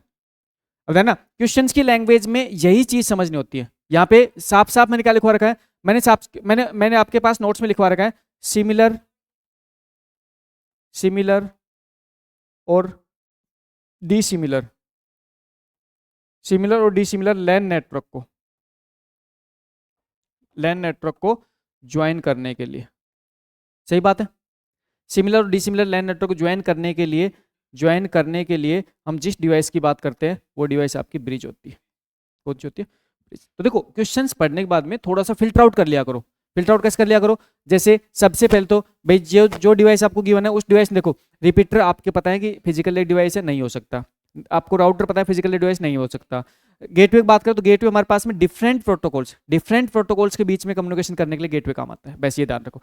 डिफरेंट प्रोटोकॉल जब बात होती है, वहाँ डिफरेंट प्रोटोकॉल्स पे आपके क्या होता है, गेटवे होता है ना। डिफरेंट प्रोटोकॉल्स का नाम आपको क्वेश्चन में नहीं है, आप क्वेश्चन पढ़ो, क्वेश्चन में डिफरेंट प्रोटोकॉल नहीं करा। गेटवे तो स्पेसिफिक किसकी बात करता है, डिफरेंट प्रोटोकॉल। जैसे हम क्या करते हैं, हम हमारे पास में जब हम कोई भी हम हमारी वेबसाइट के ऊपर कोई भी काम कर रहे होते हैं, उस टाइम मान चलो हमें एक फॉर्म फिल करना है, फॉर्म फिल करते करते हम पेमेंट गेटवे पे चले गए, पेमेंट करने के लिए, तो डिफरेंट टाइप्स के प्रोटोकॉल्स के बीच में क्या करवा रहा है, वो कम्युनिकेशन करवा रहा है। वहां पे आपका कौन काम कर रहा है, वहां पे आपका गेटवे काम कर रहा है। तो ये सारे पॉइंट्स आपको बहुत अच्छे से लिखवा रखे, बता रखे, इसमें मिस्टेक मत करो। नेक्स्ट देखो भाई, which of the following is false about firewall. Firewalls के बारे में गलत कथन कौन सा है, फॉल्स कथन बताना है, गलत कथन बताना है कौन सा है। Packet filter firewall filter eight data link layer. Firewalls is the device installed between the internal network of the organization and the rest of the network. Firewall can be used to deny access for specific host in the organization. Firewall can act as a proxy based firewalls. आपको गलत बताना है, गलत कथन कौन सा है। What is right answer, देखो यहाँ पे इसका राइट आंसर बनेगा ए। पैकेट फिल्टर फायरवॉल जो होता है, वो आपके डेटा लिंक लेयर पे कार्य नहीं करता, किस पे करता है, नेटवर्क लेयर पे। और ये अभी रिसेंटली एक पेपर हुआ था, रिसेंटली पेपर किसका हुआ था, ये रिसेंटली पेपर हुआ था, आरपीएससी एसीपी 2025 का पेपर है, उसी का क्वेश्चन है। ठीक है, क्वेश्चन घूम फिर के वहीं से बनते हैं, क्वेश्चन घूम फिर के वहीं से बनते हैं।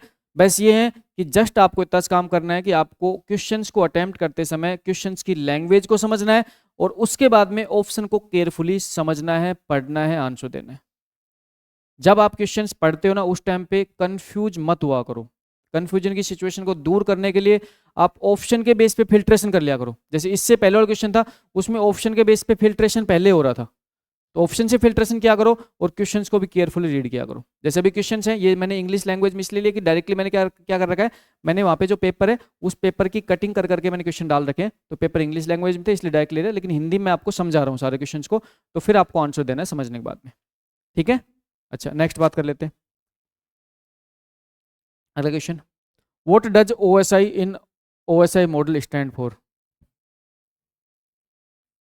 व्हाट डज, आप कहोगे सर कैसा क्वेश्चन पूछ लिया। व्हाट डज ओएसआई, ओएसआई मतलब open system, open system inter connection, interface नहीं, इंटरफेस बोल रहा था कोई, इंटर कनेक्शन होता है ना, ओपन सिस्टम इंटर कनेक्शन होता है ना। क्वेश्चन जो है ना, इस क्वेश्चन को पूछा कहाँ पे गया है, इस क्वेश्चन पूछा गया आरपीएससी एसीपी 2025 के एग्जाम में। और ना ये जो एसीपी की भर्ती है ना, इसकी ग्रेड पे है 6600, होता है ना। यहाँ पे बनता है, यहाँ बंदा बनता है डिप्टी डायरेक्टर, होता है ना। आपके इस टाइप क्वेश्चन भी पूछे जा सकते हैं, ठीक है। तो इसलिए इस टाइप क्वेश्चंस के अंदर भी गलती मत करना, इंटरफेस नहीं होता, क्या होता है, ओपन सिस्टम इंटरकनेक्शन, ठीक है। चलो अगला क्वेश्चन, सी आइडिया, जिससे पूछूंगा वही बताएगा, जिससे पूछूंगा वही बताएगा ना, जिससे पूछूंगा वही बताएगा। ऊपर वाले क्वेश्चन का आंसर बताना है। C I D R stand for, C I D R stand for, C I D R stand for, किस किस को आंसर पता है, सबको पता है। चलो, क्लासलेस इंट्रा डोमेन राउटिंग और क्लासलेस इंटर डोमेन राउटिंग। देखो ऊपर वाले ऑप्शन तो आपके हट गए, क्लासलेस इंटर डिस्टेंस हट गया, क्लासलेस इंटर इंट्रा और इंटर डिस्टेंस हट गया। अब ऑप्शन बच गए दो, क्लासलेस इंट्रा डोमेन राउटिंग और classless inter domain routing. What is right answer, third या फोर्थ, कितने स्टूडेंट कह रहे हैं फोर्थ, फोर्थ कौन कौन कह रहा है, फोर्थ बताना, फोर्थ कौन कौन कह रहा है, और थर्ड कौन कौन कह रहा है, नीचे याद करो। What is right answer, inter domain routing, classless inter domain routing, inter domain routing होता है, इंट्रा नहीं होता, ठीक है। अब है ना, सी सी आई डी आर की फुल फॉर्म में भी कंफ्यूज हो सकते हो, ठीक है। ये क्वेश्चन आपको ये सिखाता है, देखो ये क्वेश्चन आपको ये सिखाता है, एक चीज पॉइंट आउट करना, ये क्वेश्चन आपको ये सिखाता है कि इस क्वेश्चन के अंदर भी कंफ्यूजन की सिचुएशन बन सकती है। ऐसा नहीं कि क्वेश्चन इजी क्वेश्चन है, इस क्वेश्चन के अंदर सिली मिस्टेक होने के चांसेस सबसे ज्यादा है। क्यों, क्योंकि इन दो ऑप्शंस में आप 50-50 चूज कर रहे हो। यहाँ पे जो केबीसी गेम खेल रहे हो उसमें आप 50-50 काम कर रहे हो इन दो ऑप्शंस पे, और जब इन दो ऑप्शंस पे आप 50-50 पे काम कर रहे हो तो इस टाइप के क्वेश्चंस में कंफ्यूजन की सिचुएशन सबसे ज्यादा बनती है। तो आपको यहाँ पे इस टाइप क्वेश्चंस के अंदर भी थोड़ा सा केयरफुली और थोड़ा सा संभल के आंसर देना है, ठीक है, गलती हो सकती है। नेक्स्ट, अच्छा नेक्स्ट क्वेश्चन देख लो, विच आई ट्रिपली 802 standard is most closely associated with Ethernet. What is right answer, पक्का, ठीक है। 802.3, दोनों ही क्वेश्चन आपके आरपीएससी एसीपी 2025 पूछे गए, दोनों क्वेश्चन आपके आरपीएससी एसीपी 2025 में पूछे गए, ठीक है, ओके। अगला क्वेश्चन देखो, सेम क्वेश्चन आ गया। अब देखो, a block of address is granted to small organization, we know that the one of the address is this, what is the first address of the block. ना same questions आपके RPSC ने, same question आपके RPSC ने पहले पूछा, same question ACP में पूछ लिया। ये क्वेश्चन पहले पूछा था, एसीपी में दोबारा पूछ लिया, और कुछ भी चेंज नहीं किया, इवन कि यहाँ पे न्यूमेरिकल्स के अंदर कुछ भी चेंज नहीं किया, सेम क्वेश्चन दो बार पूछ लिया आरपीएससी ने, तो क्वेश्चन भी रिपीट होते हैं, पीओआई क्वेश्चन भी रिपीट होते हैं, ये चीज ध्यान रखना है। राइट आंसर क्या बनेगा, सी, है ना, वही। अब देखो, अच्छा इसमें वो छोड़ दिया, इसमें क्वेश्चंस में क्या छोड़ दिया, टोटल एड्रेस नहीं पूछे इसने, टोटल एड्रेस नहीं पूछ के इसने क्या दे दिया, फर्स्ट एड्रेस पूछ लिया बस। इसने टोटल एड्रेस ना पूछ के सिर्फ क्या पूछ लिया, फर्स्ट एड्रेस पूछ लिया, ठीक है। तो इस टाइप के क्वेश्चंस भी आपके बन सकते हैं। अभी जस्ट रिसेंट एग्जाम हुआ है किसका, आरपीएससी एसीपी, ठीक है, ये रिसेंट एग्जाम हुआ। नेक्स्ट क्वेश्चन देखो, in method of communication if the transmission happen in both direction but not simultaneously then it is called. Transmission आपके दोनों डायरेक्शन में हो सकता है लेकिन एक बार में एक ही डायरेक्शन में होता है, कौन सा, हाफ डुप्लेक्स। रिसेंटली एग्जाम हुआ है आरपीएससी एसीपी 2025, है ना। आप एसीपी बन सकते हो, है ना, कॉन्फिडेंस रखो, आप एसीपी बन सकते हो। और एसीपी मतलब होता है डिप्टी डायरेक्टर, 6600 ग्रेड पे बंदा जाकर बैठता है सीधा। और एसीपी पेपर में भी ऐसे ही क्वेश्चन आते हैं, एसीपी का जो क्वेश्चन पेपर, एसीपी का जो पेपर देते हैं वो भी आप जैसे स्टूडेंट ही देते हैं, और आपको विश्वास नहीं होगा, एसीपी के अंदर जो स्टूडेंट्स जो अभी आपके सामने जो पास होके आएंगे ना, और भगवान ने चाहा तो फर्स्ट रैंक भी अपने इंस्टीट्यूट से आ रही है ना, उसके बाद मैं आपसे मिलवाऊंगा। प्रोग्रामर में तैयारी मेरे से की, एसीपी में तैयारी मेरे से की, है ना, और अच्छी खासी नंबर्स ऑलरेडी बन रहे हैं, और उस नंबर के बेस मुझे लग रहा है फर्स्ट रैंक तो आराम से उस स्टूडेंट की आ जाएगी। जैसे प्रोग्रामर में टॉप 10 में से टॉप 6 रैंक अपनी है ना, इसी टाइप से एसीपी में भी आपको टॉप 10 में से लगभग 2-3 तो रैंक पक्का दिखा दूंगा, इतनी तो गारंटी है। 2-3 रैंक अपनी आराम से इजीली दिखा दूंगा मैं आपको। तो एक ही कॉन्सेप्ट पे काम काम करना है लाइफ में, कि जब आपको जॉब लग जाए उसके बाद में धीरे धीरे अपनी मेहनत जारी रखना, कंटिन्यू लगातार धीरे धीरे अपनी मेहनत करते रहना। एक टाइम ऐसा भी आएगा जब आप दूसरे एग्जाम में भी सिलेक्ट हो जाओगे। बहुत सारे स्टूडेंट ऐसे हैं जिन्होंने लास्ट वैकेंसी 2022 वैकेंसी में अपने किसमें सबसे पहले जॉब में कहाँ पे क्लियर किया, बेसिक कंप्यूटर इंस्ट्रक्टर में, वो क्या लगे, कंप्यूटर इंस्ट्रक्टर लगे। उसके बाद में 2024 की वैकेंसी में प्रोग्रामर बन गए, है ना। तो इसमें आपको सिर्फ इतना सा काम करना होता है कि जब आप जॉब लग रहे होते हो, जॉब लगने के बाद में आपकी जो तैयारी होती है उसको थोड़ा सा धीरे धीरे अगर कंटिन्यू करते रहोगे तो आपके बड़े लेवल के एग्जाम भी फाइट हो जाते हैं। और बड़े लेवल के जो एग्जाम होते हैं ना, वो सिर्फ और सिर्फ आपको टाइम मांगते हैं आपसे, बस और कुछ नहीं मांगते, क्योंकि उनकी तैयारी करने के लिए बंदा स्पेशल नहीं बैठता कभी भी। जैसे मान चलो कि आपको एसीपी की तैयारी करनी है, तो आप ऐसे थोड़ी बैठोगे आज से आप एसीपी लग जाओगे, नहीं, ऐसे नहीं बैठता बंदा। स्पेसिफिक उस तैयारी के लिए बैठ नहीं सकता, लेकिन हाँ, उस तैयारी को अपने माइंड में रखते हुए कंटिन्यू उस तैयारी के लिए काम कर सकता है, जब टाइम आएगा जब वो तैयारी हो जाएगी। अगला क्वेश्चन देखो, विच of the following best describe the difference between bandwidth and throughput. आपको बैंडविड्थ और थ्रूपुट दोनों के बारे में आपको लिखवा रखा है, तो आपको यहाँ बताना है बैंडविड्थ थ्रूपुट के बारे में बेस्ट डिस्क्राइब कौन सा है। Bandwidth refer to the packet size and throughput refer to the latency. Bandwidth is the theoretically maximum while the throughput the actual achieved data rate. Throughput is measured in hertz while bandwidth measured in bps. Hmm. Bandwidth is affected by latency while throughput is not. None of the question not attempted. Hmm.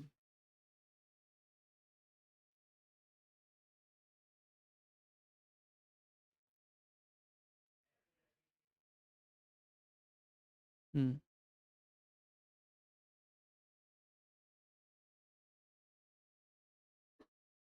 बताओ भाई,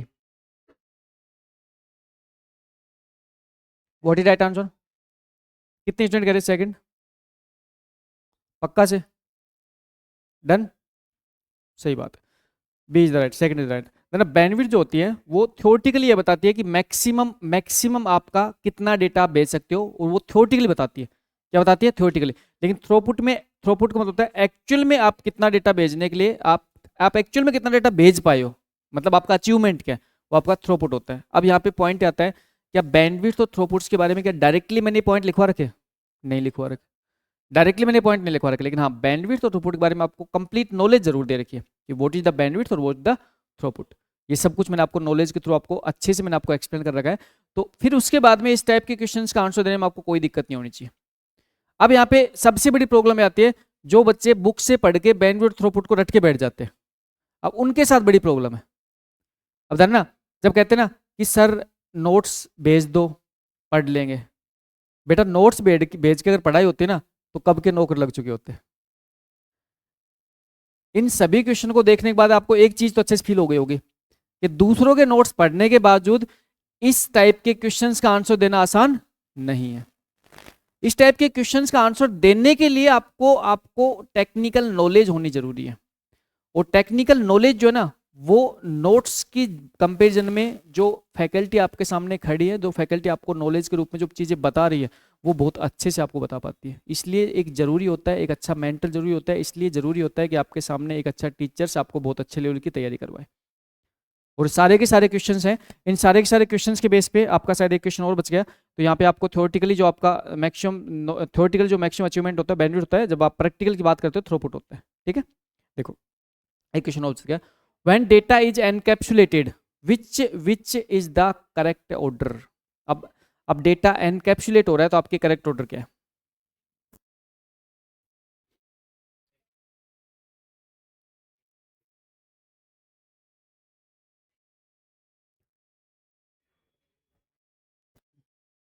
अब सबसे पहले तो encapsulation मतलब क्या होता है,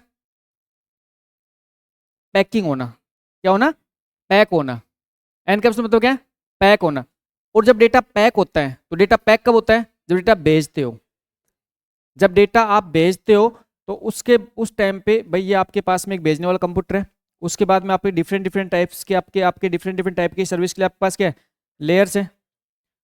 और यहाँ पे आप जब डेटा भेज रहे हो तो डेटा क्या कर रहे हो, पैक कर रहे हो अलग अलग लेयर्स का हेडर अटैच कर करके।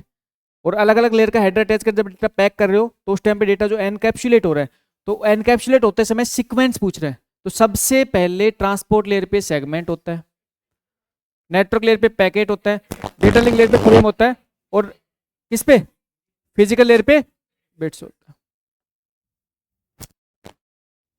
सेगमेंट, सेगमेंट, पैकेट, फ्रेम और बिट्स। ये भी क्वेश्चन आपके आरपीएससी एसीपी में पूछा गया है। ये भी क्वेश्चन किसका है, आरपीएससी एसीपी एग्जाम का है। भाई सिंपल सी बात है। अब आपको यहाँ पे क्या पूछ लिया, एनकैप्सुलेटिंग देके पूछ लिया। आप कहोगे सर डायरेक्टली नहीं लिखवाया आपने, डायरेक्टली नहीं लिखवाया। अब डायरेक्टली नहीं लिखवाया तो इसका मतलब ये नहीं है कि आपको नॉलेज नहीं है। भाई एनकैप्सुलेशन का कॉन्सेप्ट आप जनरली उपस में देखते हो, है ना। और एनकैप मतलब कैप्सूल, कैप्सूल जो होता है ना, कैप्सूल जो कैप्सूल के ऊपर क्या होता है, रैप होता है, और रैप के अंदर क्या दवाई भरी होती है। तो मतलब जो जो मेडिसिन जो है, जो मेडिसिन के रूप में जो दवाई होती है वो कैप्सूल्स के अंदर होती है। तो वो क्या करना, एनकैप्सुलेट करना, मतलब यहाँ पे क्या करना, डेटा को भेजने के लिए हम क्या करते हैं, यहाँ पे एनकैप्सुलेट करते हैं। ठीक है। एक क्वेश्चन और देख लो, लास्ट है शायद ये, और भी है क्या। What is the attenuation in the context of signal transmission. Attenuation क्या होता है भाई, अटेन्युएशन क्या होता है, अटेन्युएशन क्या होता है। देखो सिग्नल, सिग्नल अब थोड़ा सा माइंड पे जोड़ दो। सिग्नल इंपेयरमेंट्स के रूप में मैंने आपको 3 टाइप के इंपेयरमेंट लिखवाए थे। कौन कौन से लिखवाए थे, अटेन्युएशन, डिस्टॉर्शन और नॉइस। अटेन्युएशन, डिस्टॉर्शन और नॉइस। फिर अटेन्युएशन के बारे में पॉइंट लिखवाया था। What is attenuation, loss of energy of signals, signals की एनर्जी का लॉस्ट होना एटेन्युएशन कहलाता है। अब राइट आंसर बताओ, लॉस, सही बता रहे हो ना, loss of signal energy, the loss of signal energy as it travelling through a medium. जब आपके मीडियम में आपका जब सिग्नल ट्रेवल करता है, जब मीडियम में आपका सिग्नल ट्रेवल करता है तो उसके सिग्नल्स की एनर्जी का लॉस्ट होना था ना। मैंने आपको बेसिकली क्या क्या था, इंपेयरमेंट की बात की थी। किसकी बात की थी, इंपेयरमेंट की बात की थी। और 3 टाइप की इंपेयरमेंट बात की थी। कौन कौन सी बात की थी, देखो एक तो आपके पास में अटेन्युएशन रूप में दे ही दिया, तो एक तो आपके अटेन्युएशन डायरेक्टली बताया था। फिर किसकी बात की थी, डिस्टॉर्शन की बात की थी।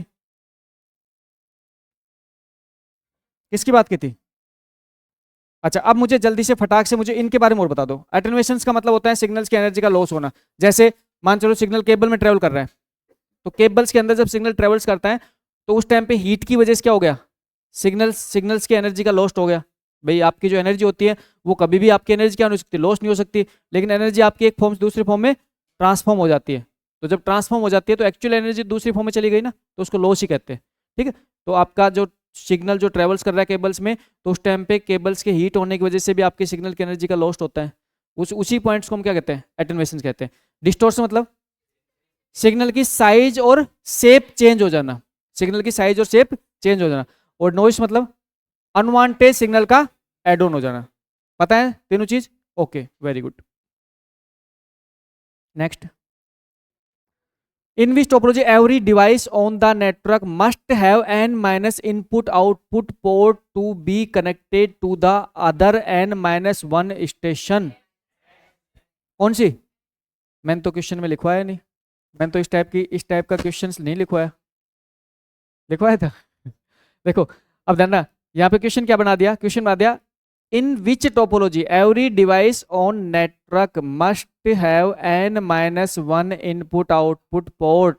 ऐसा कौन सा टोपोलॉजी है जिसमें प्रत्येक डिवाइस में n minus 1 input output port होते हैं, कौन सी है, मैस। भाई आपको पता है ना, मैस के अंदर जो आपके डिवाइस जब कनेक्ट हम करते हैं तो उस टाइम पे प्रत्येक डिवाइस के पास, उस टाइम पे अब जैसे चार डिवाइस है तो प्रत्येक डिवाइस के पास n minus 1 input output port होने चाहिए, है ना।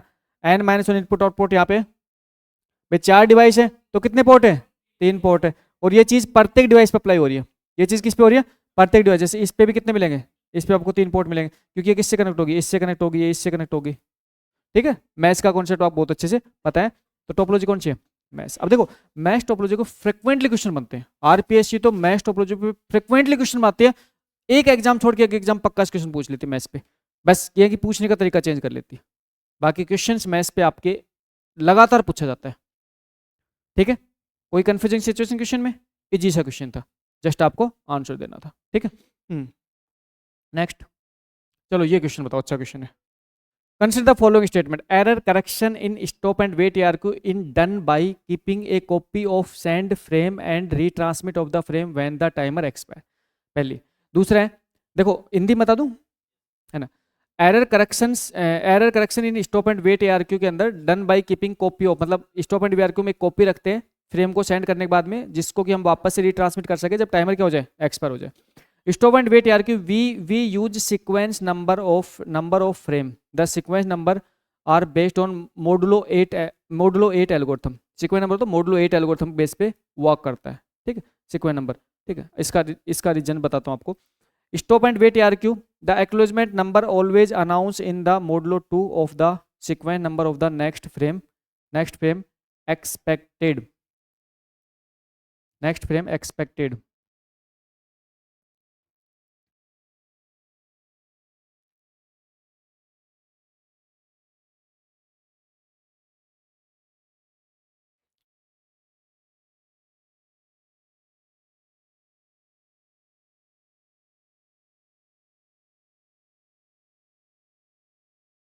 बताओ बताओ।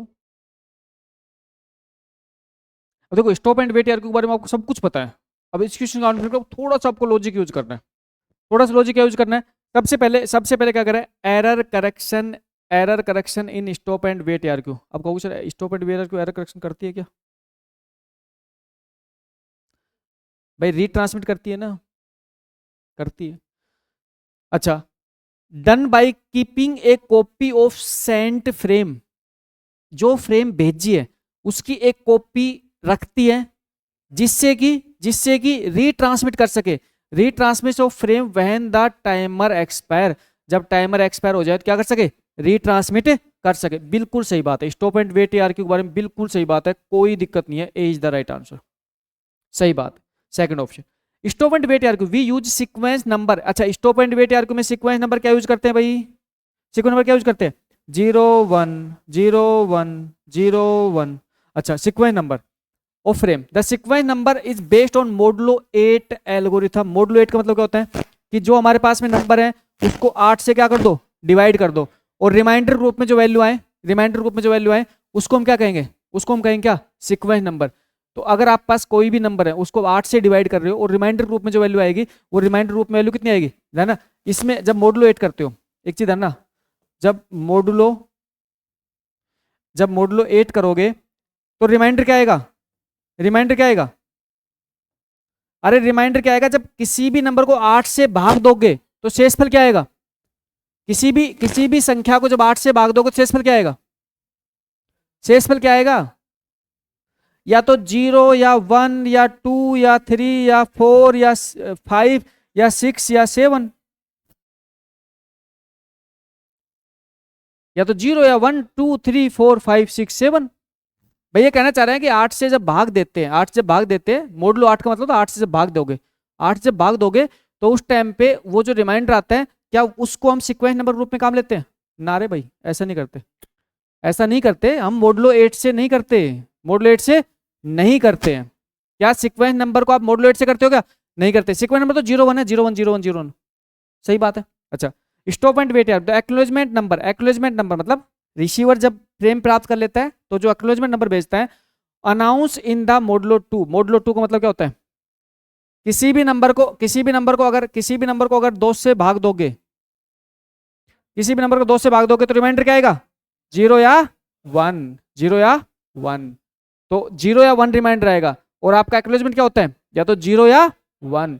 अब देखना इस टाइप के क्वेश्चंस में सिर्फ इतना सा काम करना होता है कि क्वेश्चन तो आपको सेम वही है जो कॉन्सेप्ट आपको सिखाया गया है, लेकिन थोड़ा सा माइंडसेट तो आपको काम में लेना पड़ेगा। क्वेश्चंस आपको अच्छे से पता है, stop and wait ARQ technique अच्छे से पता है। स्टॉप एंड वेट ARQ में होता क्या है, देखो मैक्सिमम स्टूडेंट तुक्का लगा है ज्यादातर ने। अच्छा, ईमानदार बताओ कितने स्टूडेंट ऐसे जिनको इस क्वेश्चन का आंसर सही तरीके से पता था, सही तरीके से आपने इस क्वेश्चन का आंसर निकाल लिया था, मतलब परफेक्ट नॉलेज के साथ निकाल लिया था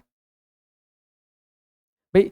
अच्छा, आपने निकालने की कोशिश नहीं की या फिर आप इससे डर गए थे ये चीज देख के? देखो, एक चीज ध्यान रखा करो कि आप जब क्वेश्चन की लैंग्वेज पढ़ो ना, तो एक तो उस क्वेश्चन से ड्रा मत करा करो, है ना। वो सच में वो क्वेश्चन आपका कुछ नहीं बिगाड़ेगा, बस इतना से आपको फेल करवा सकता है ना, इसके अलावा कुछ नहीं बिगाड़ेगा। भाई इससे ज्यादा क्या ही बिगाड़ेगा। तो इसलिए उस क्वेश्चन को पढ़ते समय ड्रो मत, ठीक है। अच्छा, अब मान के चलो आपके सामने क्वेश्चन आ गया, तो डरना तो वैसे ही नहीं है, पता है। अब देखो, इस क्वेश्चन जो पढ़ना स्टार्ट किया, तो हमारे क्वेश्चन यहाँ पे समझ में स्टार्ट हो। स्टॉप एंड वेट यार की view sequence number of frames. Sequence number हम बात करते हैं, मतलब जो आपके पास में सेंटर स्लाइडिंग विंडो और रिसीव स्लाइडिंग विंडो होती है, उसके सीक्वेंस नंबर की बात कर रहे हैं। समझ में आ गया? आ गया। अच्छा, the sequence number are based on modulo 8 algorithm. अब मोडुलो 8 का मतलब होता है कि जब किसी नंबर में हम 8 से भाग देते हैं तो रिमाइंडर क्या आ सकता है? 0 1 2 3 4 5 6 7, ये रिमाइंडर आ सकता है। क्या 0 1 2 3 4 5 6 7 क्या ये सीक्वेंस नंबर हो सकते हैं? नहीं हो सकते। सीक्वेंस नंबर तो 0 और 1 ही हो सकते हैं। माइंड में चीज आई, तुरंत पता लग गया? गलत है? अच्छा, वैसे हो गया था। अच्छा, दूसरा, stop and wait at the acknowledgement number always announce in the modulo 2। सही बात है। मोडुलो 2 का मतलब होता है, अरे है ना, जो मोडुलो ऑपरेशन ना, मोड मोड बहुत जगह पढ़ते हो। मोड आप जितनी प्रोग्रामिंग लैंग्वेज पढ़ोगे सब में आप मोड की बात करोगे, सब में क्या करते हो? मोड की बात करते हो। तो ये चीज आप बहुत जगह पढ़ रहे होते हो, ऐसा नहीं कि ये चीज आपके लिए नई है। बस ये है कि आप जब क्वेश्चंस को रीड आउट कर रहे हो उस टाइम पे आप सिर्फ और सिर्फ एक सब्जेक्ट फोकस कर रहे हो। अब इस क्वेश्चन पे रीड आउट करते समय ये क्वेश्चन आपके एक सब्जेक्ट नहीं दूसरे सब्जेक्ट की नॉलेज के बेस पे पूछा गया।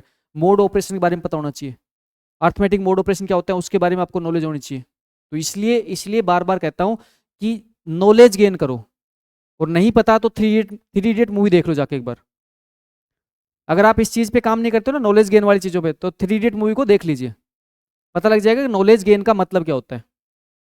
और रियलिटी में थ्री इडियट मूवी में जो सिखाया गया है ना कि नॉलेज की पावर क्या है, वो पावर सच में ऐसी पावर है जो आप सोच भी नहीं सकते।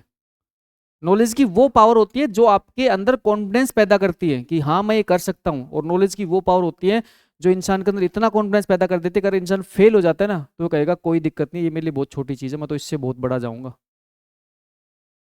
उधर ना नॉलेज की पावर के बेस पे मेरी जिंदगी की रियलिटी है कि मैंने मेरी जिंदगी के अंदर जो मुकाम हासिल किया ना, नॉलेज की पावर के बेस पे किया था। जब पहली बार जब मैंने जीआरएफ में फेलियर फेलियर हासिल किया था ना, जब पहली बार जीआरएफ का एग्जाम नहीं निकला था, फेल हो गया जीआरएफ के अंदर, तो उस दिन ये चीज़ सोच ली थी कोई दिक्कत नहीं, जीआरएफ नहीं निकला, नॉलेज है भाई, इस नॉलेज के बेस पे बहुत कुछ कर लूंगा।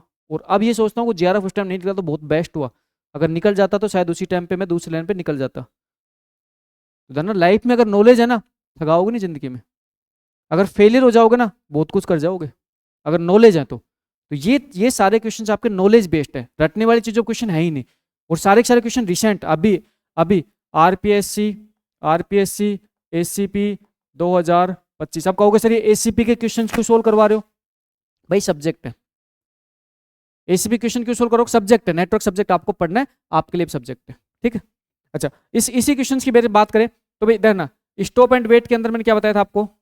स्टॉप एंड वेट के अंदर क्या बताया था कि हमारे पास में जो सेंडर और रिसीवर की बात करते हैं हम, स्टॉप एंड वेट में हमारे पास हम सेंडर और रिसीवर की जो बात करते हैं, हमारे पास हम सेंडर की बात कर रहे हैं, किसकी बात कर रहे हैं? रिसीवर की बात कर रहे हैं। अब देखो यहाँ पे हमारे पास क्या होती है? सेंडर की स्लाइडिंग विंडो होती है, ठीक है, सेंडर की स्लाइडिंग विंडो होती है, ये सेंडर की स्लाइडिंग विंडो होती है। और इसमें सीक्वेंस नंबर के रूप में जो बिट होता है,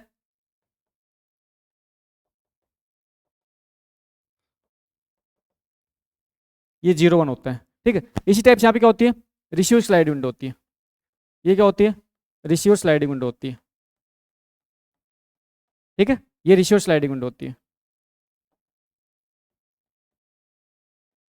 रिसीवर स्लाइडिंग विंडो, ठीक। और इसके रूप में भी जो आपके पास बिट होता है वो 0 1 होता है। इसका मतलब sender sliding window, receiver sliding window में आपके पास में जो सीक्वेंस नंबर जो होते हैं वो 0 1 होते हैं, दो ही सीक्वेंस नंबर होते हैं। तो ये जो आपके पास दो ऑप्शन थे ना, ये दो ऑप्शन कौन सा? सेकंड और थर्ड ऑप्शन था, बी और सी ऑप्शन था, ये तो सीक्वेंस नंबर पे ही बेस्ड थे। बस ये कि सीक्वेंस नंबर को पूछने का तरीका इसने चेंज कर दिया। सीक्वेंस नंबर इसने डायरेक्टली ना बता के, और इसने कहा कि आपको मॉडुलो 8 ऑपरेशन के बारे में नॉलेज होनी चाहिए, मॉडुलो 2 ऑपरेशन के बारे में नॉलेज होनी चाहिए, उसके बेस पे आपसे सीक्वेंस नंबर पूछ लिए, ठीक है। अच्छा, करते क्या हो जब आप फ्रेम को ट्रांसमिट करते हो, जब आप फ्रेम को ट्रांसमिट करते हो, आपने क्या किया, फ्रेम को ट्रांसमिट किया, आपने क्या किया, फ्रेम को ट्रांसमिट किया। तो फ्रेम को ट्रांसमिट करते सबसे पहला सीक्वेंस नंबर क्या करोगे आप, सबसे पहला सीक्वेंस नंबर क्या करोगे, आप डेटा के साथ अटैच करोगे। आपके पास जो डेटा है, जो कहाँ से आया है, डेटा कहाँ से आया, नेटवर्क लेयर से आया, उसके साथ अटैच करके भेजते हो। तो इस फ्रेम को जो आप भेजोगे, तो यहाँ पे जो सीक्वेंस नंबर है उसको मैच किया जाएगा। फिर एक स्लाइडिंग विंडो से आगे स्लाइड किया जाएगा। नेक्स्ट नेक्स्ट एक्नॉलेजमेंट क्या होती है, एक्नॉलेजमेंट होती क्या है, डन। एक्नॉलेजमेंट ये मतलब वन होती है, नहीं, एक्नॉलेजमेंट क्या होती है, नेक्स्ट सेंडिंग फ्रेम का नंबर। अगली अगली कौन सी फ्रेम सेंड की जाएगी, उसके नंबर को हम एक्नॉलेजमेंट नंबर कह रहे हैं यहाँ पे, ठीक। फिर 1 नंबर की फ्रेम वापस जाएगी। इस टाइप से आपकी क्या होगा, काम होगा, ठीक है, डन। लास्ट क्वेश्चन है भाई, अब लास्ट है, बीच चला गया, अच्छा ओके, अच्छा नॉलेज, अच्छा ठीक है। इस क्वेश्चन को, विच of the following is broadcast destination Ethernet address, broadcast destination Ethernet address क्या है, आपको इथरनेट का ब्रॉडकास्ट एड्रेस बताना है। What is the broadcast Ethernet address, क्या होता है, सारे वन। भाई आपको पता है इथरनेट एड्रेस के अंदर हम बात करते हैं कि आपका क्या 48 बिट्स एड्रेस, कितना बिट होता है, 48 बिट्स, जिसको हम किसकी बात करते हैं, हम मैक एड्रेस की बात करते हैं। और अगर 48 के सारे बिट अगर आपके 1 हो जाएंगे तो आपका ब्रॉडकास्ट एड्रेस है ना। ये क्वेश्चंस भी आपके आरपीएससी एसीपी के अंदर पूछा गया, ठीक है। नेक्स्ट बात करते हैं, चलो लास्ट क्वेश्चन है, इसका आंसर दो। Why do carrier sense protocol generally achieve better channel utilization than slotted Aloha, slotted Aloha के कंपैरिजन में जो कैरियर सेंस प्रोटोकॉल होता है वो बेटर चैनल यूटिलाइजेशन अचीव करता है। Why, because they assign fixed time slot to each station in round robin function, because station sense the channel before transmitting avoid collision, because the reduce bandwidth of limiting the number of active station, because they allow multiple station to transmit simultaneously। what is right answer, देखो जो आपके पास में career sensing protocol होते हैं, career sensing protocol मतलब CSMA CD CSMA जो career sense protocol होते हैं उसके अंदर बेटर चैनल यूटिलाइजेशन इसलिए अच्छी होता है क्योंकि हम ट्रांसमिट करने से पहले चैनल को सेंस करते हैं, हम ट्रांसमिट करने से पहले चैनल को सेंस करते हैं। और ट्रांसमिट करने से पहले अगर चैनल को आप सेंस करते हो तो उससे क्या होता है, कोलिजन होने के चांसेस कम हो जाते हैं। तो right answer B, because station sense the channel before transmitting and avoid collision, क्योंकि स्टेशन ट्रांसमिट करने से पहले, जब स्टेशन ट्रांसमिट करेगा, ट्रांसमिट करने से पहले यहाँ पे क्या करेगा, चैनल क्या करेगा, सेंस करेगा। और चैनल को सेंस करके ये पता लगाएगा कि ऑलरेडी कोई डेटा ट्रांसमिट तो नहीं हो रहा। क्यों, क्योंकि इससे पहले जो मैकेनिज्म था, कौन सा, अलोहा, इससे पहले जो अलोहा जो मैकेनिज्म था, और अलोहा मैकेनिज्म में हम किसकी बात कर रहे थे, प्योर अलोहा की बात कर रहे थे, और किसकी बात कर रहे थे, स्लॉटेड अलोहा की बात कर रहे थे। वो प्योर अलोहा और स्लॉटेड अलोहा दोनों ही मैकेनिज्म के अंदर हम चैनल को सेंस नहीं कर रहे थे। जानना, ये चैनल है, ये क्या है, ये चैनल है, इस चैनल को हम सेंस नहीं कर रहे थे, किसमें, जब हम किसकी बात कर रहे थे, अलोहा की बात कर रहे थे। लेकिन जब CSMA की बात कर रहे थे, CSMA CD की बात कर रहे थे, उस टाइम पे हम इस चैनल को सेंस कर रहे थे। और चैनल को सेंस करने का सबसे बेस्ट बेनिफिट ये मिलता है कि कोलिजन होने के चांसेस इसलिए कम हो जाते हैं क्योंकि आप ट्रांसमिट करने से पहले पता लगा लेते हो कि ऑलरेडी कोई डेटा तो इस पर्टिकुलर चैनल पे नहीं है, ठीक है। अब मुझे ईमानदार से बताओ कितने क्वेश्चन सही हुए हैं, 27 क्वेश्चन में से 18 करेक्ट, 9 रॉन्ग।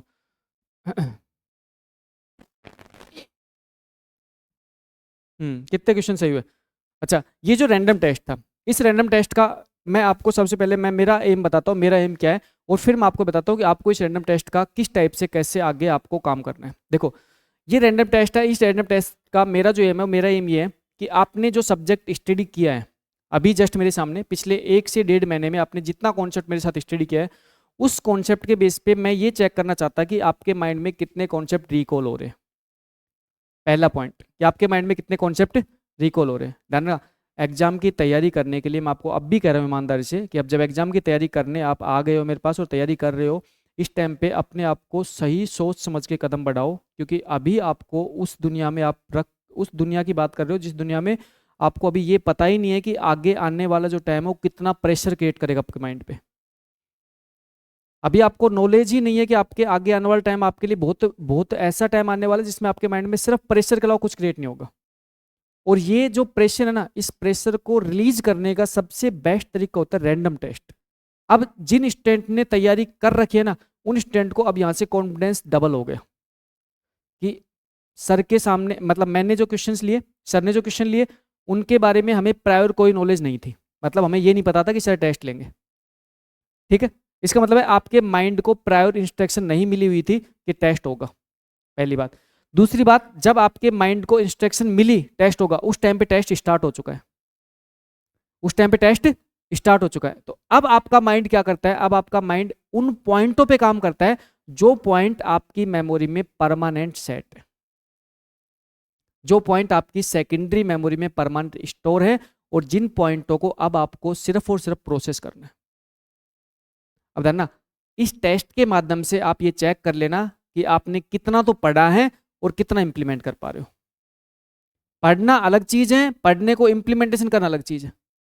क्यों? क्योंकि हम जब पढ़ते हैं और पढ़ने के बाद में जब अनाउंसमेंट टेस्ट देते हैं, जैसे मान चलो हम कोई टॉपिक को स्टडी कर रहे हैं और उस टाइम पे फिक्स अनाउंसमेंट है कि मंडे को टेस्ट होगा, तो हमारे माइंड के अंदर ऑलरेडी इंस्ट्रक्शन जा चुकी होती है मंडे को टेस्ट होगा।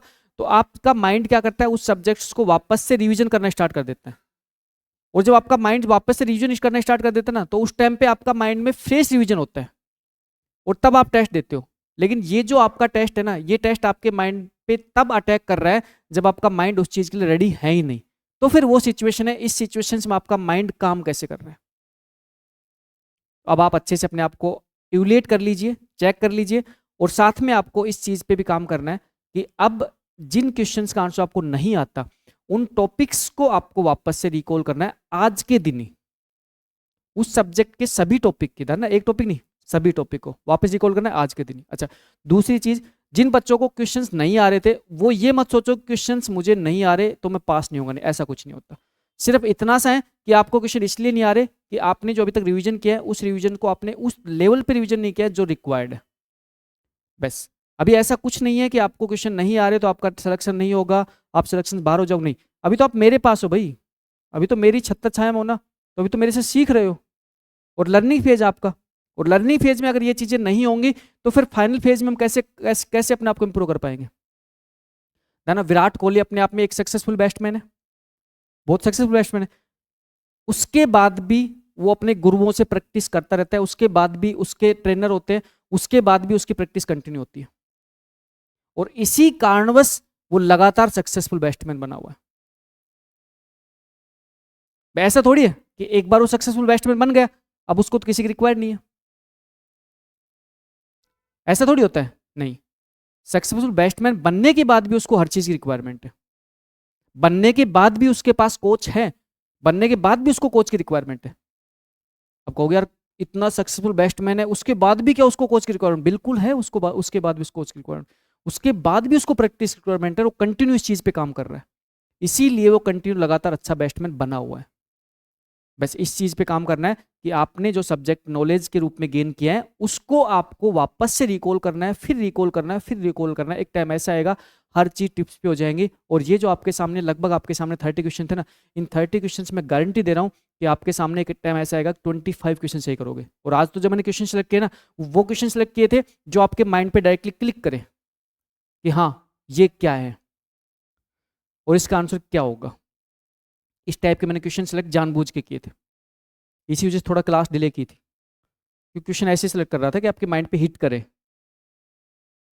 ठीक है, मजे आएंगे पढ़ने में। बस ये है कि आप अपनी तैयारी कंटिन्यू रखो, मेहनत करो, अच्छी मेहनत करो, और मेहनत का जो रिजल्ट है ना, वो आपके सामने कुछ स्टूडेंट्स के रूप में आपने देख लिया होगा, परफेक्ट तरीके से आंसर दे रहे थे, कॉन्फिडेंस के साथ आंसर दे रहे थे, क्योंकि मेहनत लगातार उनकी। और ये चीज़ आप भी कर सकते हो, ऐसा नहीं कि आपकी मेहनत कम थी, आपका मेहनत, बस ये है कि थोड़ा सा है कि आपकी जो मेहनत है उस मेहनत के अंदर थोड़े से और एफर्ट डालने। और हर बार की तरह इस बार भी मेरा एक ही टारगेट है, सिलेक्शन रेशो बढ़ाना है। ठीक है ना, उस चीज़ के लिए बहुत सारे नए नए हथकंडे अपनाऊंगा, बहुत सारी चीज़ों पे काम करूंगा, लेकिन हाँ सारी की सारी चीज़ें आपके हित के लिए रहेंगी। नेक्स्ट क्लास में अगले कॉन्सेप्ट बात करते हैं, अगली क्लास से वापस से थोड़ी कॉन्सेप्ट पढ़ेंगे, फिर वापस से टेस्ट देंगे, फिर वापस से रैंडम टेस्ट देंगे। ठीक है, थैंक यू, टेक केयर। मजे आए टेस्ट में?